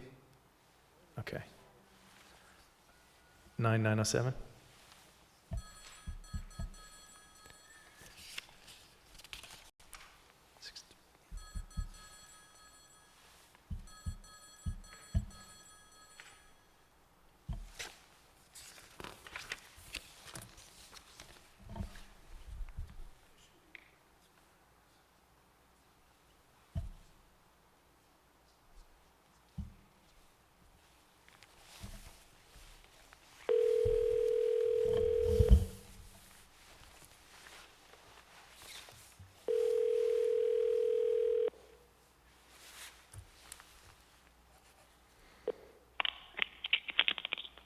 Hello, this is Carol. Hi, this is Carol Howarth. This is speaking. Hi, Carol. This is the Planning and Zoning Commission calling for public testimony in cases 2025-0030 and 2025-0034. Are you testifying as an individual or representing a group? As an individual, please. Great. You will have 6 minutes to testify. Please state your full name for the record and begin your testimony. Thank you. My name is Carol Howarth, and I live in Assembly District 3. My recommendations regarding AO 2020-530 are 1, to slow down and be thoughtful. 2, if moving forward is written, please engage the community with mailed public notice and community meetings. 3, look at the process used with the Spenard Corridor Plan and replicate that where it's worked and engage like that. The proposed zoning change to the multifamily mixed use as it's written affects a really large portion of the city of Anchorage. The current blanket change within the overlay risks the creation of a city that I think appears to be without zoning. So I'm going to ask each of you to close your eyes for a moment. And I want you to imagine your home, perhaps your parents' home, one of the Cook Inlet housing homes, it's the 2-story over in Mountain View, or a Habitat for Humanity home that's a 1-story over in North Mountain View. Maybe think of one of the cute houses or the log cabins over on Lois Drive. And then I want you to imagine each of these homes sandwiched between 2 6-story apartment complexes with no setbacks, no landscaping, no design standards. Now, in your vision, I'd like you to add the visual of a first floor with a 2,000 square foot vet clinic. Or how about a railroad passenger terminal? Now, the last thing, let's add on the absence of sidewalks and no off-street parking. If this visual is not the intent, then these permissible uses and standards should be included only where they do make sense. I have no idea where these proposed changes are originating with the administration, but I am thankful that the Planning and Zoning Commission is taking public input, and that's all I have to say. Thank you. Any questions? Okay, thank you.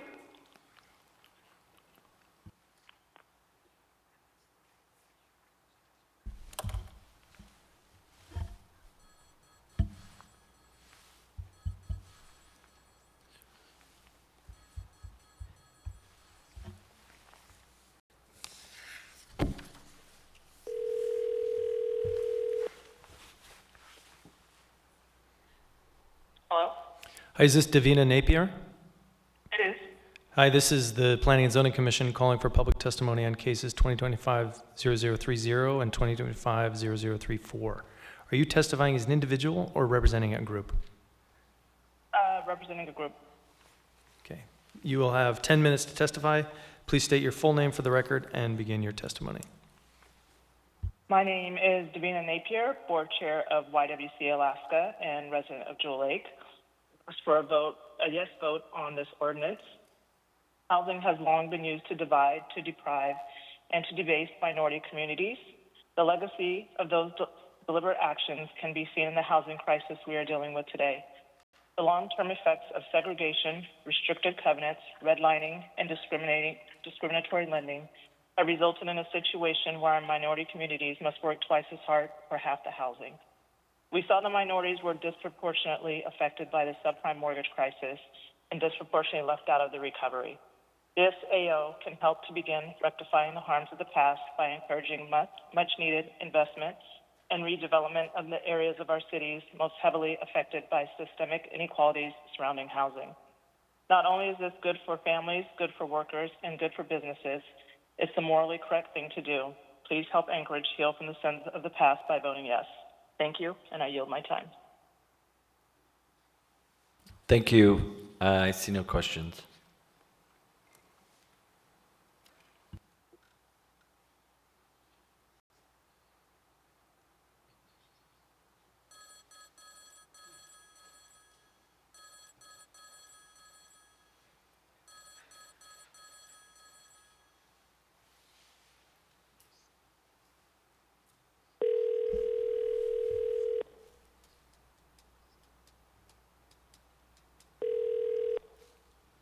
Hello, this is Tim. Hello, is this Tim Alderson? Yes. Hi, Tim. This is the Planning and Zoning Commission calling for public testimony in cases 2025-0030 and 2025-0034. Are you testifying as an individual or representing a group? I'm just testifying as chair of the Rabbit Creek Community Council. Okay, as a group representative, you'll have 10 minutes to testify.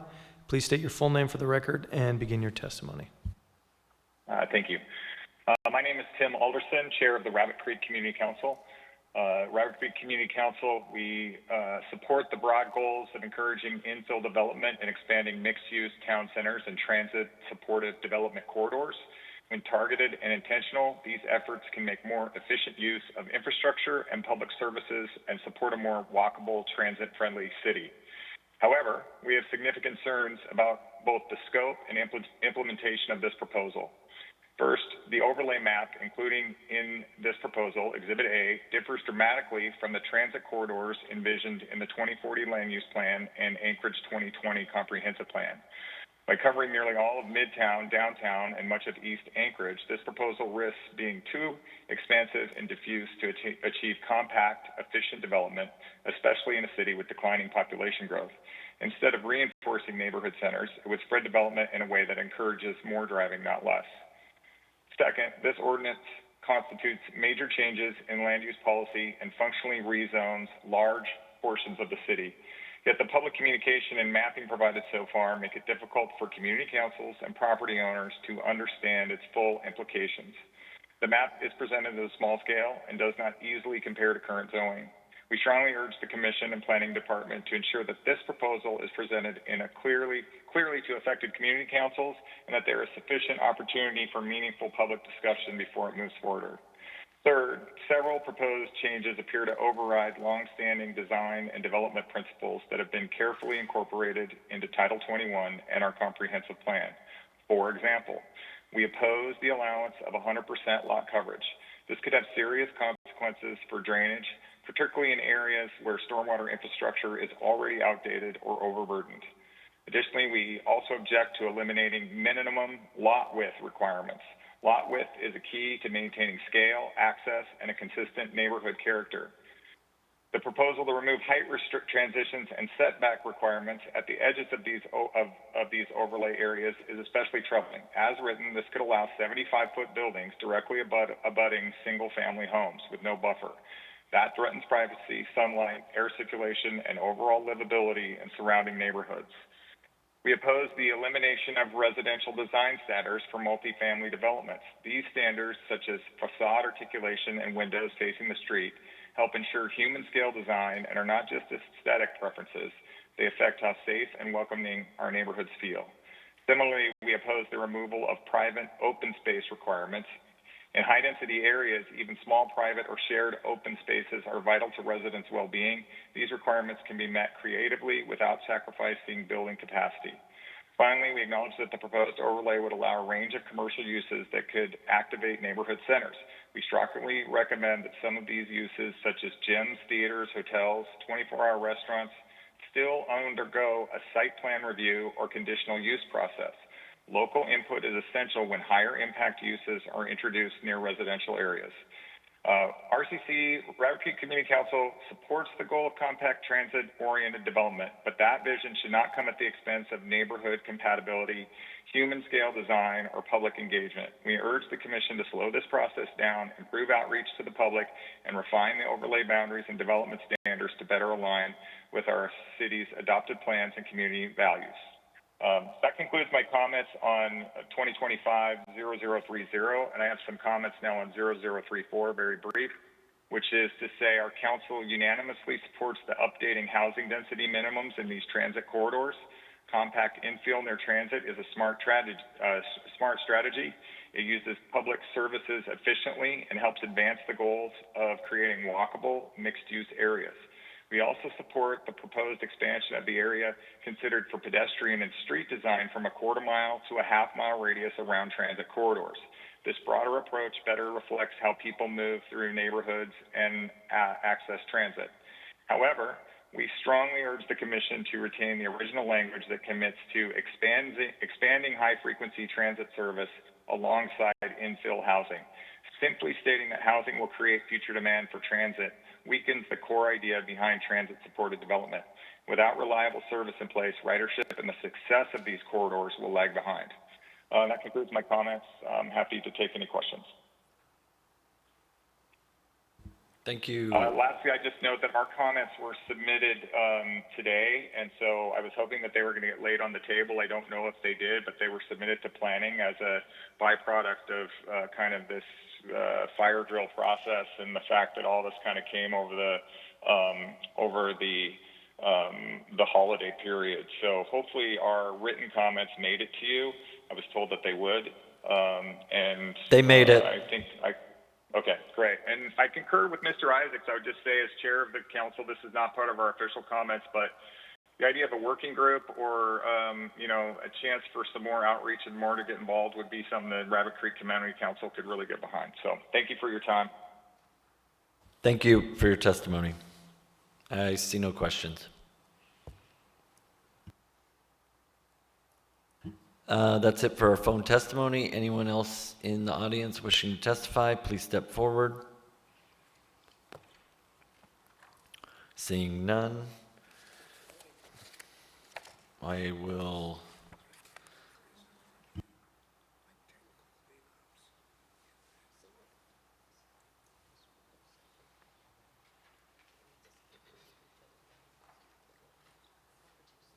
all right. There's been discussion about possibly entering committee of the whole so we can have a free discussion. There's been a lot of testimony and staff recommendation for extending the public hearing to a future meeting in September. What is the will of the body?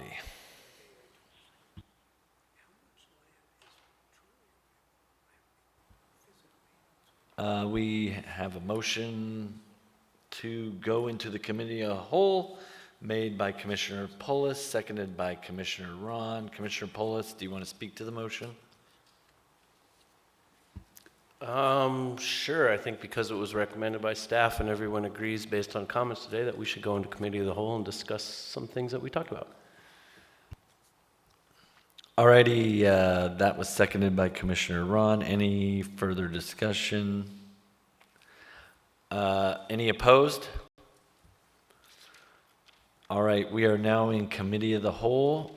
I will pass the chair position aside and maybe we can all just talk freely.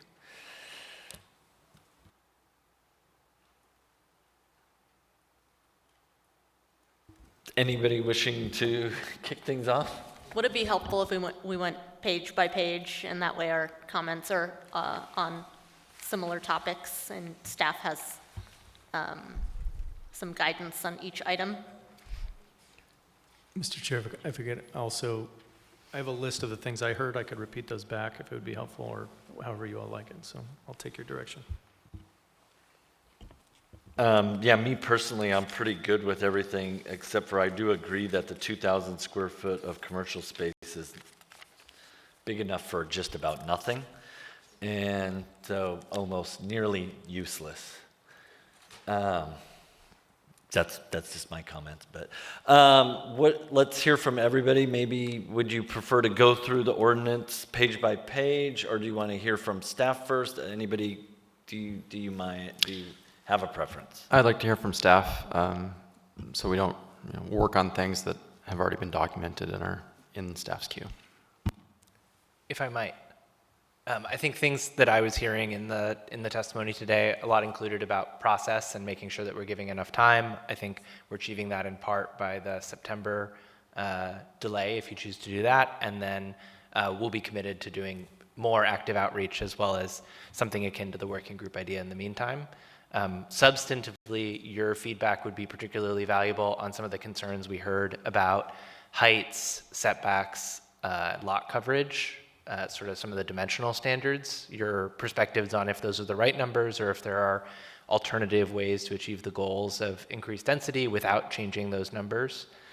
And it would be useful to hear from you all about the area. I think our assumption is that using the same area as the multifamily tax incentive would be the most simple way to move forward, but your perspective on what principles or guidelines we might use to adjust the map would be helpful. So I think in terms of a person who might be doing some of the work between now and September, your perspective on those items would be especially valuable. And just to add to that, also maybe some commentary on the uses as well would be helpful. Thank you. And now, Mr. McKenna Foster, you want to start with what you have also? Everybody covered it so far, but yeah, just heard a lot about process, the graduated heights, the commercial space by building or tenant space, the question of drive-throughs. And I want to speak to that specifically because we heard some public comment on that. That was one of the things from the cutting room floor. I remember there was a lot of discussion about that, right? Drive-throughs, they're not really conducive to a walkable environment, but a lot of Anchorage has already been built with drive-throughs. So the way the code is written now, it says you can't have a drive-through in a residential area. So the TSDA does not create the allowance for a drive-through, but it does not prohibit an existing B3 where drive-through is allowed as an accessory use. So if that could be a big question, and it'd be helpful for that too, because you could limit or prohibit all drive-throughs within the TSDA area. That would sort of align with it, but that would be a big change for property owners. For property owners, that would change their allowances. So I'll just speak to that, and then one other thing I heard about the extension and also the possibility of publishing a more specific or zoomable version of the map. And I think some of those would be pretty simple to do, I'm assuming. So those are just my list. Thanks. Thank you. Okay, we heard from staff. What do we think? We ready to go through this thing page by page? Commissioner Krishna, I'm going to elect you to maybe lead us through page by page. I happily will. Okay, I'm starting on the big numbers on our packet, so page 13. Are there any thoughts or questions or comments on the text of the ordinance before we get into specific sections of code? I'm interested in learning more about the history around town centers, and in lines 35 through 37, it's acknowledged that town centers have not seen market increases in the desired type of development. Would you like staff to answer that now or bring back information at a future date? Future date would be fine. Wonderful. Any other questions on page 13 or 14? All right, page 15. I'll start, maybe while people are looking at that page. I think I'm having just a lot of trouble reading the sentence on lines like 35, 36, 37. Help me understand this. All non-residential development except community uses in a residential-based zone must have at least one dwelling unit.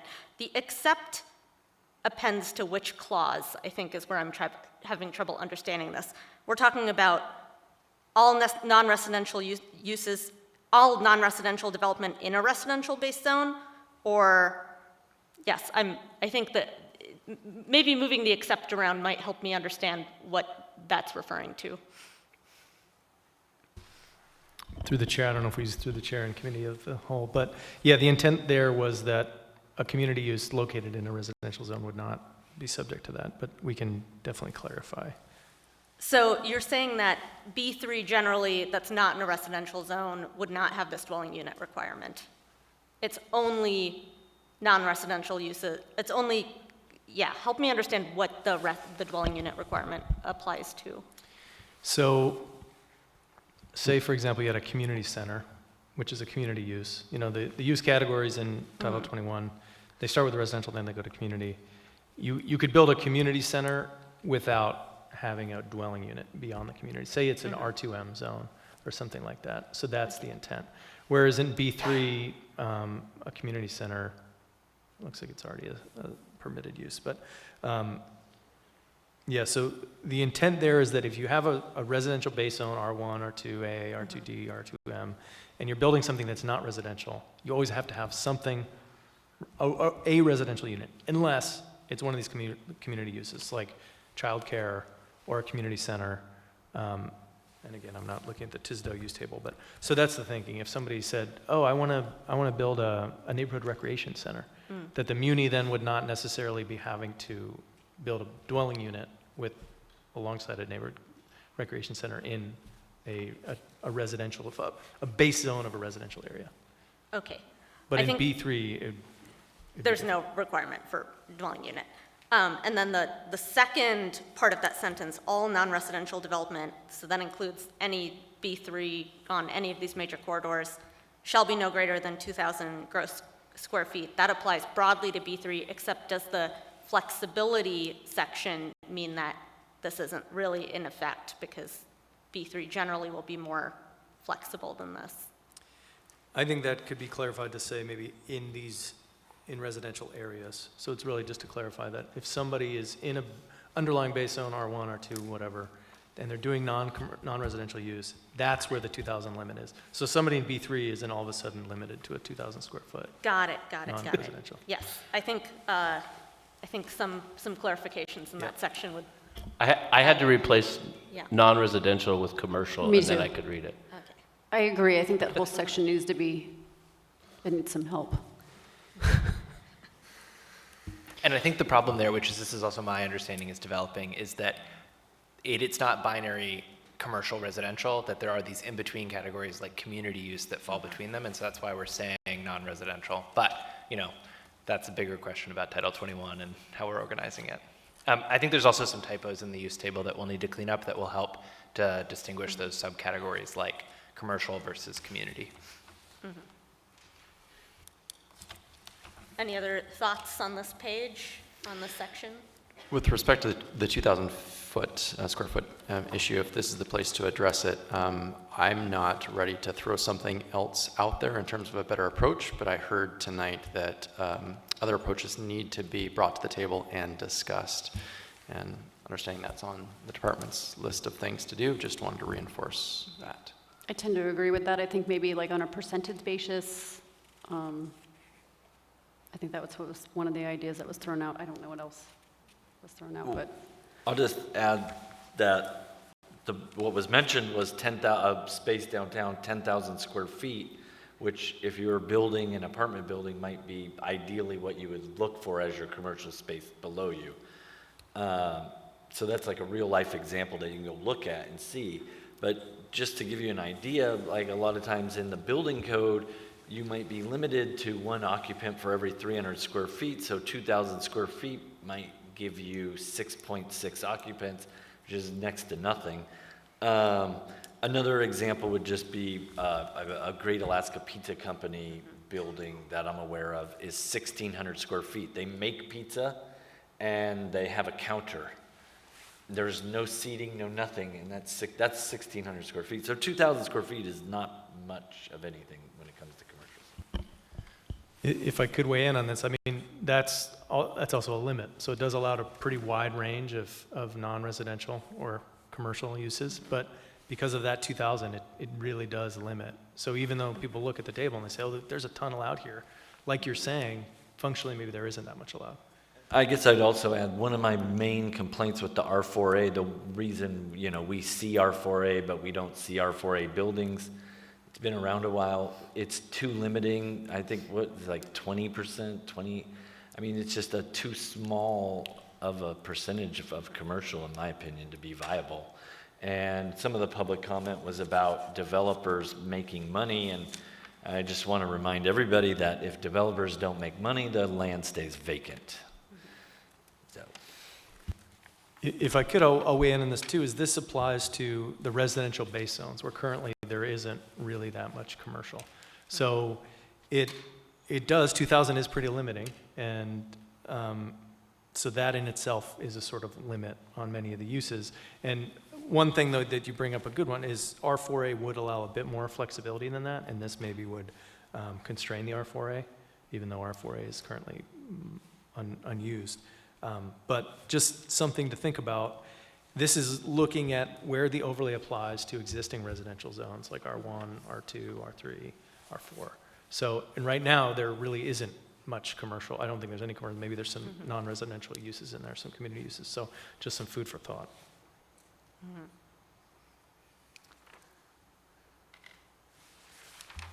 Any other comments on page 15? Moving to page 16, any thoughts or questions? I may have missed some of the discussion earlier, maybe it didn't exist. Line 15, item D2, around exemption from residential design standards. Just now catching my attention, curious if other commissioners have consternation or comments about that. My personal feelings is that residential design standards do not accomplish the goals that they were intended to serve when they were put in place, and could all go away, in my opinion. And I think a prior ordinance has now kind of made it almost a moot point, so. Currently, they're under moratorium, but they're slated, if nothing changes, they will come back, I think in 2028. So for the next couple years, but currently they could come back, so. I do kind of see an issue with the landscaping requirement, because whereas we don't, on this section, we don't allow, no, I guess, you can essentially build lot line to lot line, but you can't build lot line to lot line if you have to have required landscaping. So it kind of seems to counteract one of those, I guess, formal, I don't know what I'm trying to say, formal things that actually prohibits what we're trying to do. Any other thoughts on page 16? Questions? All right, moving to the table of allowable uses on page 17.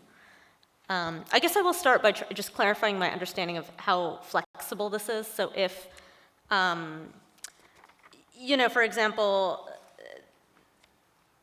homeless and transient shelter, we just made a change maybe 2 years ago, 3 years ago, to allow that in all B3.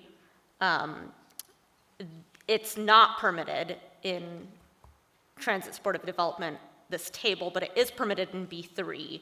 So the more flexible rules apply mean that it would still be applied if the underlying base zoning was B3. Yeah, I'm looking, homeless and transit shelter is a conditional use in B3, so this overlay would not negate that. Okay. But you could put an aquarium on a R1 lot, technically, if you could somehow figure out how to do it, because that's more flexible and permissive? If it met the use-specific standards, and potentially, yes, under these uses. And it was 2,000 square feet. Right. That's right, yes, yep.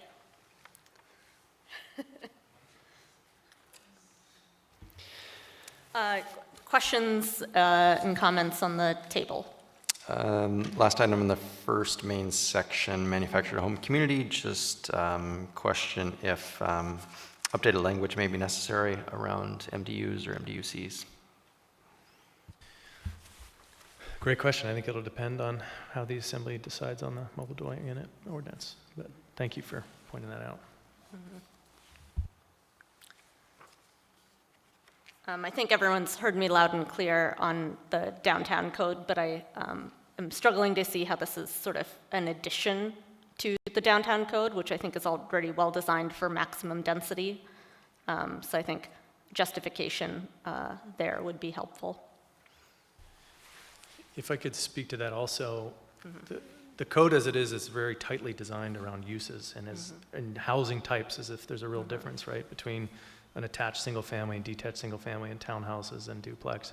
When for many people, there's not that much difference. So I guess one way to look at that is, what would you think if it just said you could have one unit on a lot in downtown? Would you have the same reservation? Is it about that it's one unit, or it's the housing type, I guess? I think it would be the one unit would be just as, unappealing, I think, given the level of public infrastructure that it takes to support any given unit downtown. I think one example that comes to mind for me is Japan, which has cumulative zoning. So everything that's allowed in lower zones is allowed in higher zones. And I think you see pretty high levels of density in Japan. So I think this is, again, where do we need to prescribe it, or will the market sort this out for us? I think that's a genuine question for us to consider here. I think it's, so which is all to say, it's a great point to make. Could come up, I think, anyway, I'll just say, great point. That was sort of something I'm thinking. I'll make the counter, which is that downtown is the place where short-term rentals are most likely to be market desired. And so it's very, I think, quite low likelihood that any given unit in downtown, given the lack of other restrictions, would be owner occupied. And so I would just have you consider that when you're thinking about residential units in commercial zones, in really high-density commercial zones.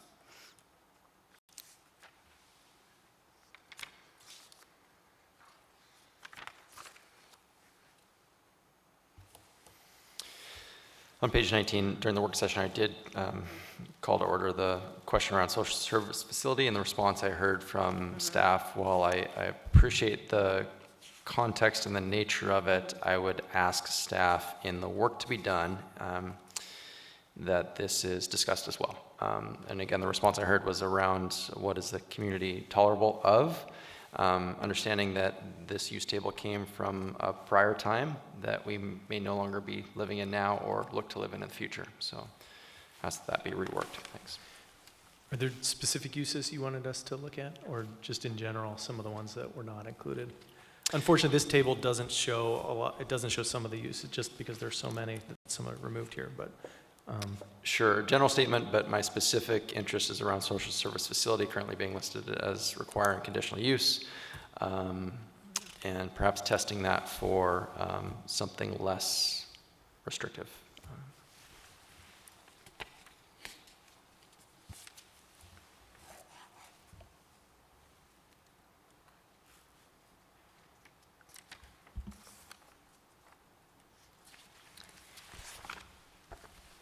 Other thoughts on the table?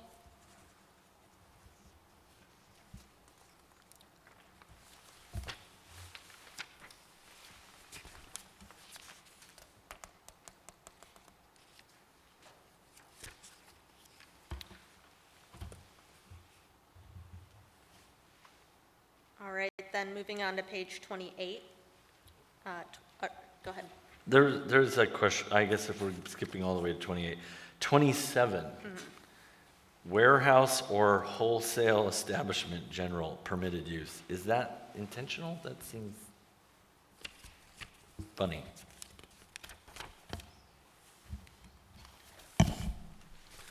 $2,000 square feet. Well, I mean, 2,000 square feet isn't in code yet.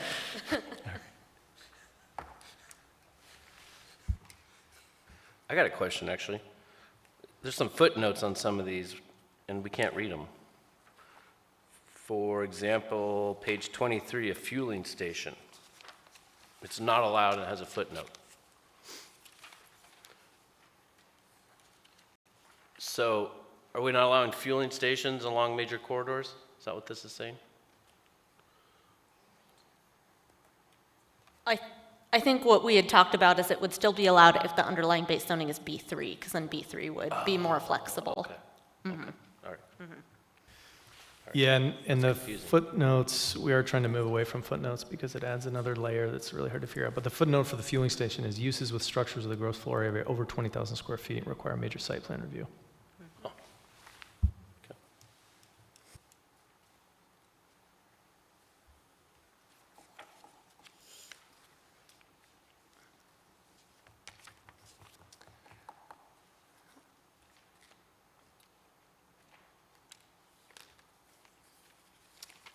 Other thoughts on pages 23 to 28?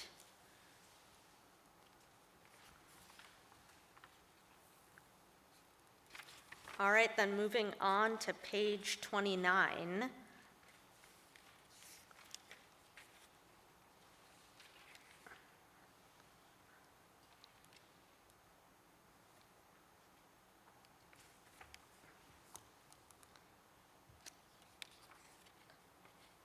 Not hearing anything, we'll move on to page 30.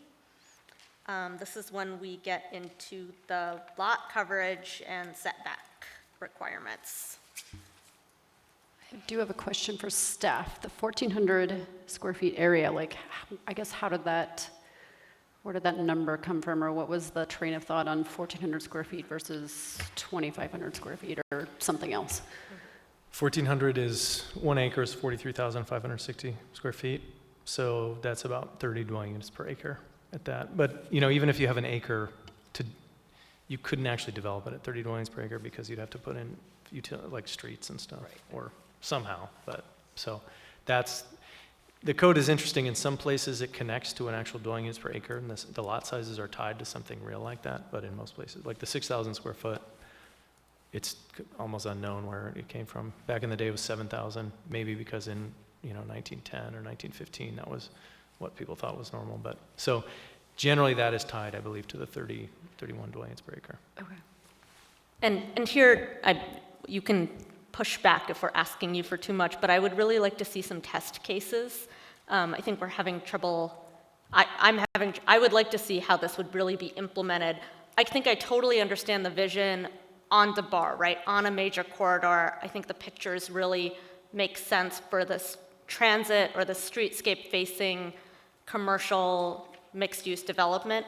I think because it extends so far, I really wonder, like, I'm thinking about the North Nunaka Valley R1 700 square foot cottages, right? Like, not on DeBar, a block or two off DeBar, like, how would you, what would this allow you to do on one of those streets? I think the other example I'm thinking of that I think it's just like, I'd be curious to see the rendering, right? To see like what would you be allowed to do with the landscaping, with some of the other requirements.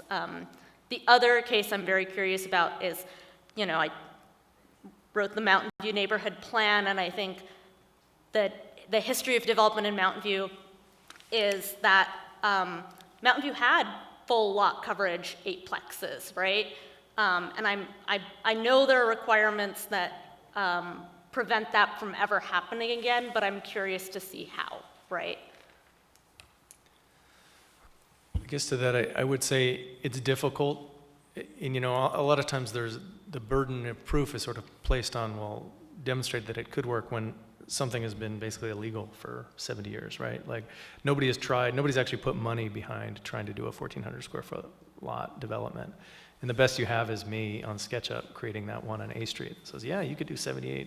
But I'm sort of like a food theorist, and you need to ask a chef who could do it.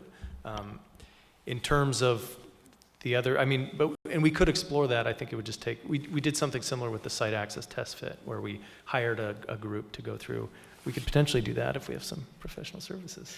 Just to jump in, there are some examples nationwide of zoning code that supports a 1,400 square foot lot.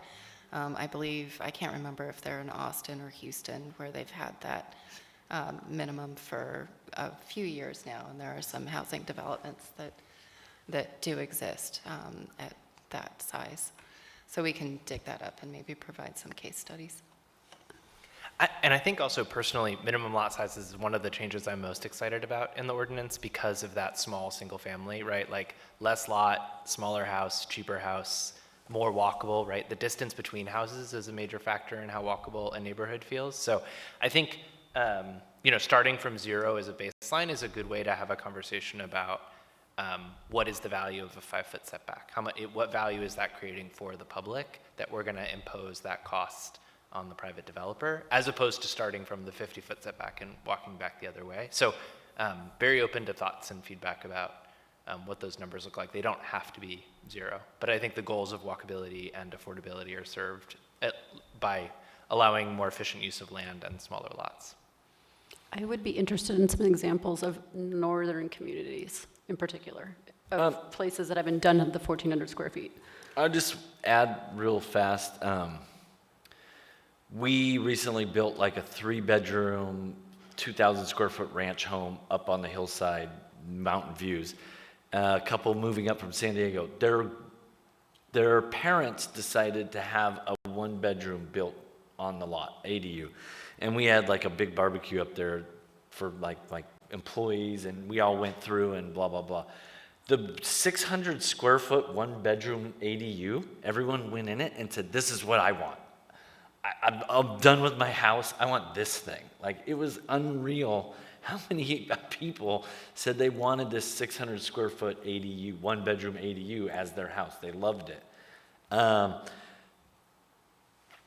reason I mention that is because 600 square foot house is about 42% lot coverage on a 1,400 square foot lot. So the 1,400 does make sense for a 600 square foot little house with 42% lot coverage, which is similar to your basic lot coverage. So. And one local example of that sort of building style that you might want to check out when you're in the area is down on Cordova Street, Cordova and 12th or 13th, I believe. There is one lot that has 4 small cottages on it. That was developed within the last 3 or 4 years that could be an example of what might happen if this were to pass.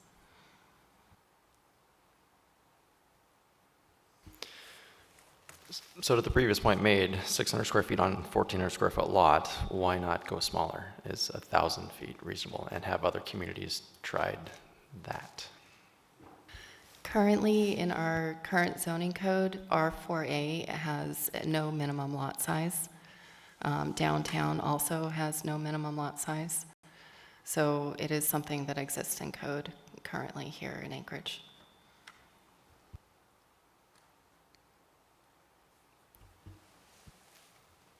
So maybe I'm not putting 2 and 2 together, then why are we seeing a minimum lot size in the Tisdale? That is an excellent question, and maybe something we should consider.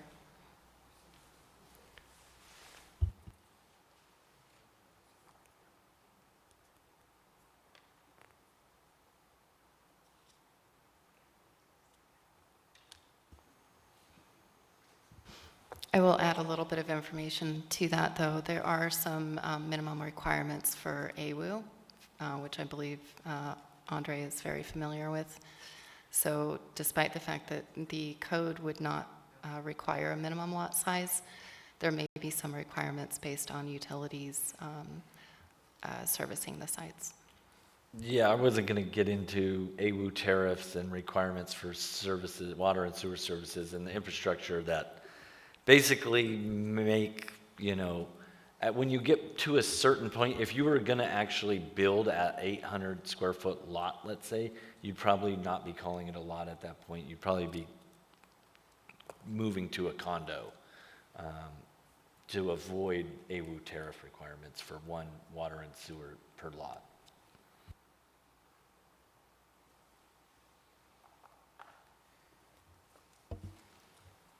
Transition to maximum height then, as part of this table. We heard some recommendations of different approaches and pathways. I heard from staff about having discussed terracing, but not wanting to necessarily move in that direction.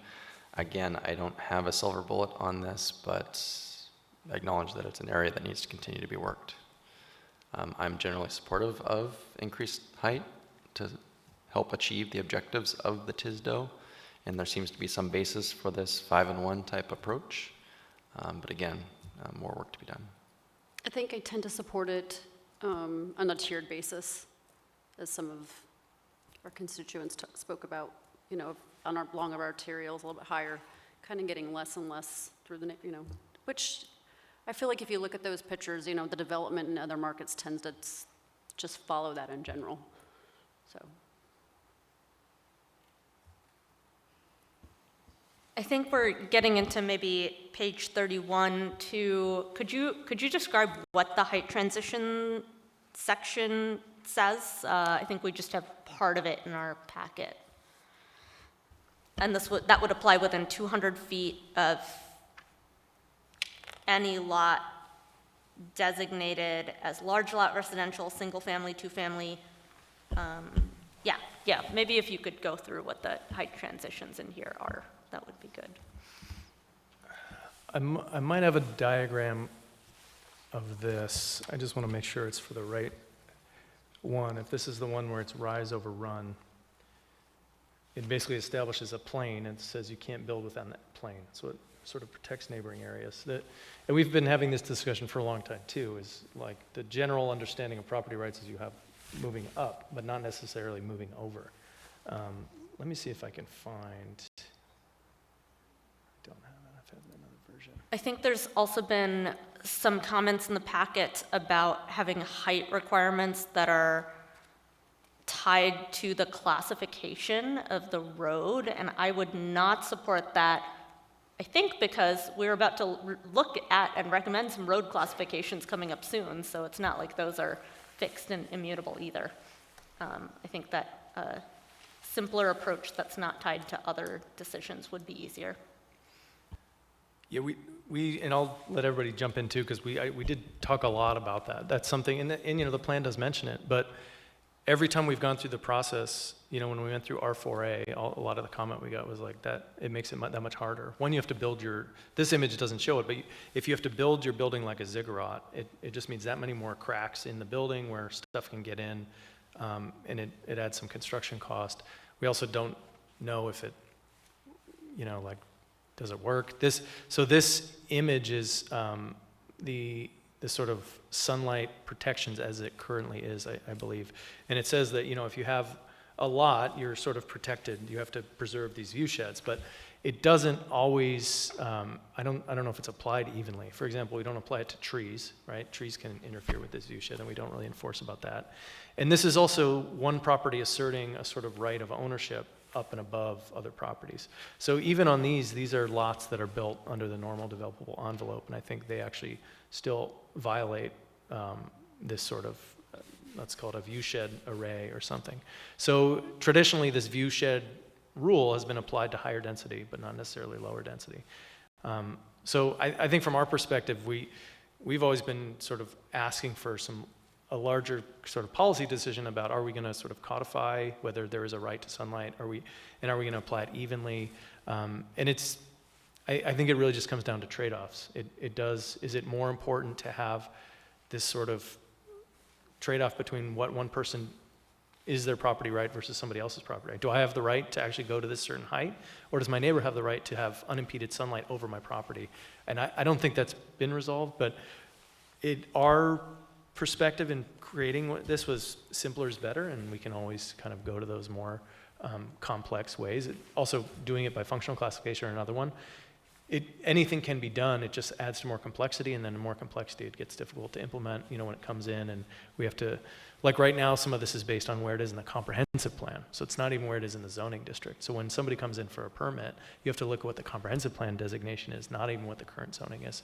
So that's why I think we generally, when we wade into those deep waters of transitions and complexity, we sort of quickly run back to the beach, but I'll let anybody else jump in. I think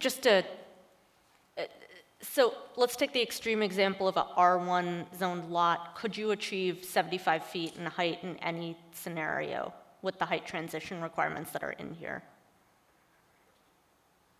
I think that would just be a question to maybe look at and come back, because I think it's the example that's going to come up in public hearing and in public discussions, I think an answer about what is actually achievable in some of these current single-family neighborhoods would be helpful. I think, yeah, we find the boogeyman, the worst case scenario, make that test case out of that, and so we can draw a picture of the boogeyman and everyone can see what he looks like and maybe not be as scary. The boogeyman being the tall building without the height transitions? The boogeyman being the very tall building on an R1 lot next to a small cabin. I mean, this is sort of the boogeyman. The dimensional standards for R2D and R1 are similar, and here are the developable envelopes of both. I guess my problem with this one was that there was that large green space between the road and the buildings, and I don't know if that makes a difference or not, but it appeared, I don't know. Could find another example. Or sandwich, two of those tall buildings in one tiny little cabin. I mean, but yeah, identify the street corner so that somebody knows exactly where it is, and maybe that will help. I think what's just not in our packet on page 31 is what the height transitions actually are. So it's, I don't think we're clear on what requirements are attached to that. So in this proposal, excuse me, there would not be any requirements for height transitions. I think it's also the case that we don't have to solve every problem at once, and there's a sequencing thing at issue here, but height transition, sunlight access, northern design will all come up as part of the working group that the Assembly asked us to convene around design standards. So, there's always the risk you allow someone sneaks in really fast and builds the 5/1 in the middle of the neighborhood while we're considering that. So there is a sequencing question there, but we can also to some degree separate the concerns. But to the degree you all have a solution to the problem of how do we allow the 5/1 where we want it, but not in the middle of the neighborhood, I think would be open to ideas from the committee as well as the public as we move forward through the process. I'll also add for anybody listening or watching, this section is on page 25 of 33 of chapter 6 of the zoning code. And that's where this outlines that if you have these higher density districts, they're subject to this daylight plane, and that daylight plane is what we were looking at here. So basically even some of these, but again, it only applies to higher density. So if this lot right here was R3A, they couldn't build this building. But if it's R1A or R1, you're allowed to build it. So it applies a higher standard to higher density, but somebody could build a bulk structure that's violating that daylight plane, but it's R1 or R2D, and so it's not considered the same. So, but that's in chapter 6 on page 6-25 or 25 of 33 of the PDF.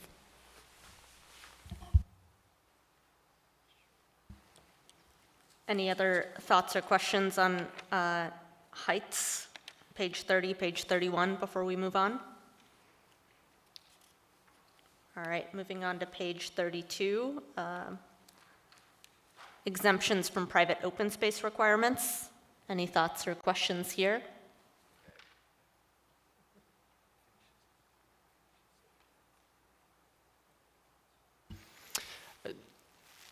Nothing to add, but appreciation for the discussion we've already had on this topic. And I, as a commissioner, feel satisfied with the responses I received from staff about this, the tension between public versus private responsibilities around open space. And I personally like where the TISDO is headed in this direction.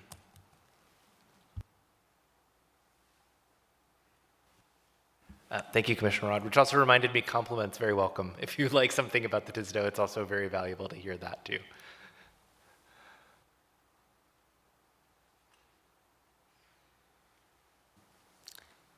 Other thoughts on page 32? Let's move on to page 33, residential design standards.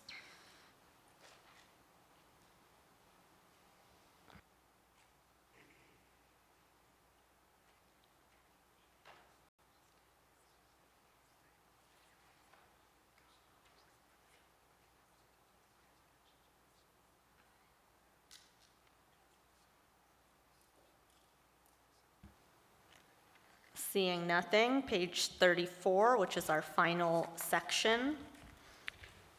final page. I love that design standards are exempt. I'd like to bring up line 45 of section 10. I think I've heard some public testimony about the map in the area, and I think the department should be prepared to talk about why the 2025 multifamily tax incentive area is the correct area to adopt for this. I think Rabbit Creek brought it up. I think Ms. Andrews brought it up obliquely through the planning process and everything that went in the 2020 and 2040 comp plan. So be prepared to discuss why that's the best area to apply this to. And I think one policy decision there to highlight for your feedback is the text of the plan says half-mile diameter, but the 2040 plan use map, the visual, shows a half-mile radius. So we went with the radius, the half-mile radius, so you're within a half-mile, so it means it has a mile width. So that's generally, we were thinking walkable, bikeable sort of distance to promote the transit, and also making sure we weren't concentrating the development on some of our scariest, biggest roads, which is not exactly where we want people living. That policy choice would welcome this commission's feedback on if that's the right choice or how to think about making that choice. Otherwise, it includes town centers, opportunity zones, downtown and midtown. I think we already heard some feedback about downtown. It's potentially valuable. Feedback about any of those other choices also valuable. Yeah, it doesn't have to be exactly the same. There is some nice elegance in that, but yeah, that's some of the motivation. Yeah, I know I've been asking for downtown to maybe not be in this map, but I will say that in general, I really appreciate that you just picked the same map as the multifamily tax incentive. I think it streamlines the whole thing. We're not talking about parcel by parcel. Should this be in this? Should this not? I will say I have two broader thoughts. One is opportunity zones are a specific and very new federal tool, right? Have they been working? Have they been used? I haven't heard very much about their use, and so I think I understand why you include them, but I am curious about sort of how we imagine that to be effective, and what if they go away, right? Yeah, I think I can speak to that. Member Martinez and Member Zolotel during the discussion on the multifamily tax incentive mentioned that it's a priority of the current presidential administration to emphasize opportunity zones. So yes, it is potentially a temporary thing that's not 100% proven, but it also seems potentially worth experimenting with. So those are good considerations to raise.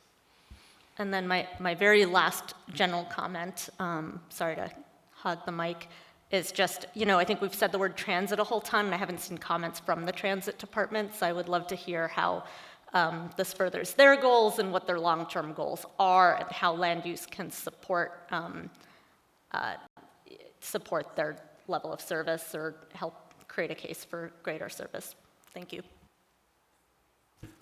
You will notice some comments from AMATS, and Bart has been heavily consulted through the process, including the initial drawing of the map for the multifamily tax incentive, but point well taken. Commissioner Winchester, thank you for bringing into discussion the map as is presented. And again, I appreciate the discussion had around the basis for multifamily tax incentive areas. When I look at this through the context or lens of transit, I think about connectivity. And I sat through this meeting circling about 8 areas where I feel like there's lack of connectivity and islands exist. And so maybe some additional information about why those gaps do exist. One being north of Merrifield, between the downtown area and Mountain View. Another on the southwest, Raspberry Road to Spenard, right? Not going to resolve those now, but maybe in the work to come, are there some additional pieces where if you're playing Catan or Carcassonne, you have a chance at winning the game. Sorry, that's an arcane reference to game players out there, but.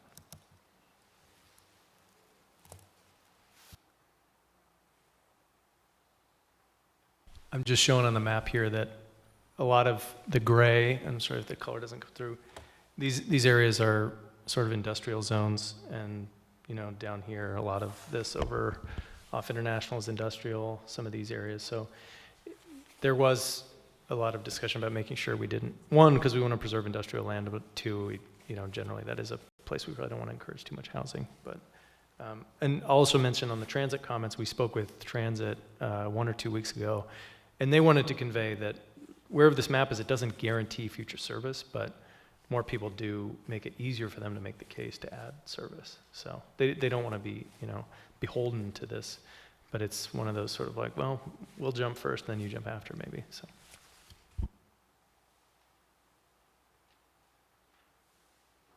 Well, I will point out that we made it through the proposed ordinance page by page. It is 9 o'clock. We're currently in the committee of the whole, and the public hearing is still open. Seems like it could be a good point to stop unless we wanted to keep working away. What does everybody feel like doing? I think the only thing we didn't discuss was when we come back again. And I thought there was a good point about community councils don't meet again until September.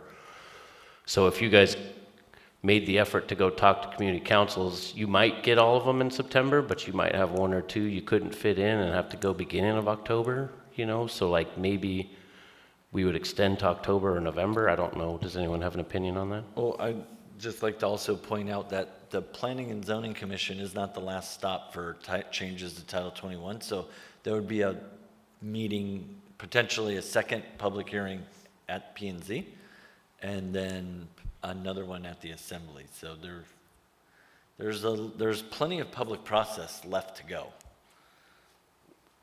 All I'm saying is people asked to come talk to them, and they're not going to be convened until September. So they're asking for a little more extension than September, possibly. That's what they asked. I think you will notice in your packet a number of letters of support from community councils already. There has been substantial feedback from community councils. There are some that meet during the summer, so those folks will be able to reach out to in advance.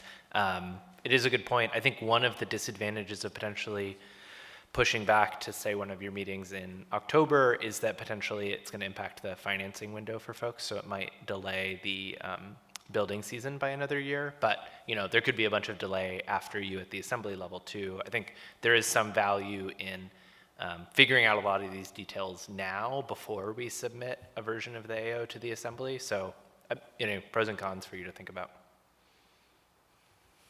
I mean, just to add to that, Graham, every time we have a meeting, someone says they didn't get enough time. So I'm just pushing on that a little more. Yeah, but I'd say if they're not making the effort to pay attention, then maybe they're not that concerned. Maybe they have a job and they can't check the website every day.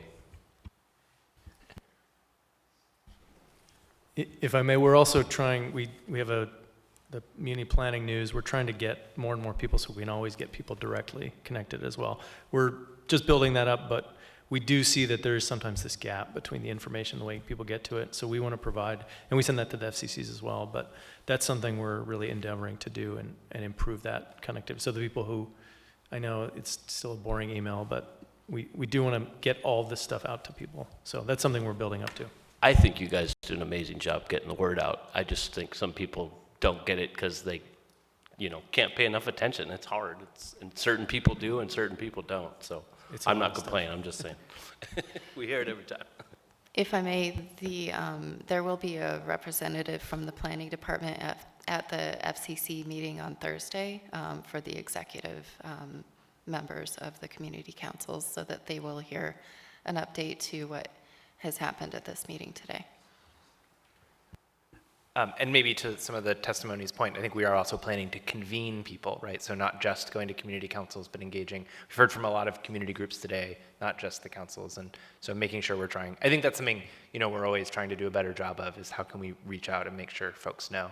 I think one of the reasons that the Assembly passed the rezone reform ordinance that has enabled this process is that we didn't want to spend $75,000 sending individual mailed notice to every property owner when we're making a policy change. But that means that puts an onus on us, and we made a promise to make sure we were doing deliberate community feedback. So we need to do that, and I think some of the feedback today is telling us we need to do a better job of that, and that's feedback well taken. And I think that came up during the home initiative too. I mean, that's what you guys literally were like, we can't send notices to 1 million people. Like, I get it. Do we need a motion to come out of the committee of the whole? If so, I move to end committee of the whole.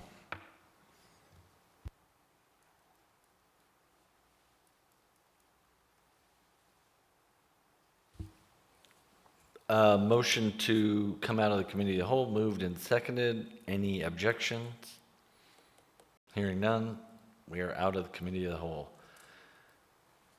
Based on what I've heard, we now need a motion to postpone to a future meeting on unprescribed date in September. Continue. Continue. That's what the motion should say. Continue, not postpone.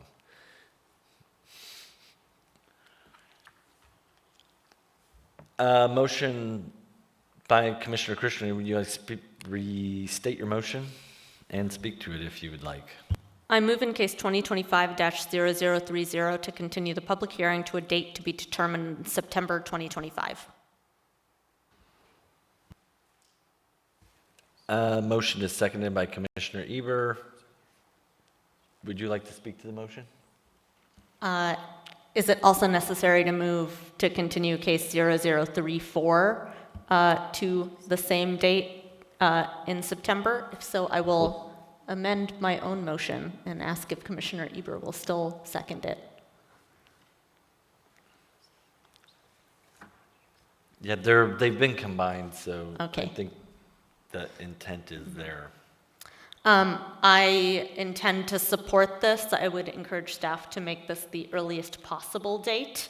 I believe that the more agendas it comes to, the greater chance of public participation. And I do believe that the very high level of public participation today is a sign that the public is aware and can continue to be aware, and the commission can elect at that date to request even more public process if we feel that it's necessary. But for now, I would ask that we move forward quickly.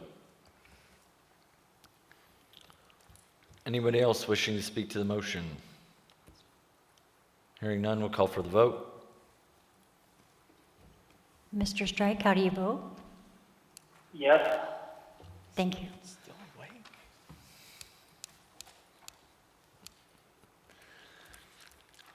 That motion passes. This is Commissioner Strike. I do have a question. Go ahead, Commissioner Strike. We are moving on to the Commissioner's comments section of the agenda. Okay, well, my question is, since these two initiatives have been moved and are to be continued, I would seek some clarity as to who the actual sponsors of these two initiatives are, if for no other reason to avoid any ex parte communications that could take place. From what I was hearing on earlier discussions and testimony, that the sponsors this was not initiated the planning department, but that the planning department was working with the sponsors on these two. So I think it should be clear who the sponsors are. Does staff want me to take a step? Go ahead. Well, I think in general, ex parte communication is going to apply to all of you with everyone on matters that are before you. But to answer the question more directly, this has been sponsored by members Baldwin Day and member Martinez, and the mayor is also likely to be a co-sponsor. Likely to be, but she's not. The paperwork in front of us says this is from the planning department. Correct, and the planning department testified that they worked with the sponsors on this initiative as it was presented to the planning department. So the planning department has been engaged.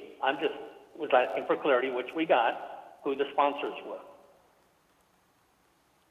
Usually we see this in any other case through the petitioner process, and we see who the parties are. I just wanted clarity as to who the parties were behind these two initiatives. Commissioner Strike, page 13 of our staff packet says submitted by Assembly members Baldwin Day and Martinez, which is what we heard tonight, and prepared by Planning Department. Okay, thank you. If I may, not to delay you further. Go ahead. The process that we're using today is the recently adopted process that the Assembly approved for municipally initiated rezones. So I would say the sort of petitioner in this case is the municipality, and we're trying to avoid with this some of the awkwardness that we experienced during the home initiative where specific Assembly members were sponsors. Thank you for that response and the effort. All righty, anybody else have any comments before we entertain a motion to adjourn?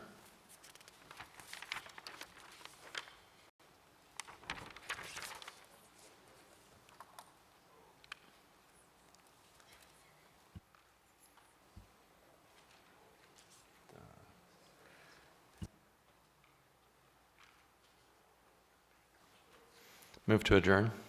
Is there a second? Second. Motion to adjourn by Commissioner Ron, seconded by Commissioner Eber. Any objections? Good night. Thank you, Greg. Thank you.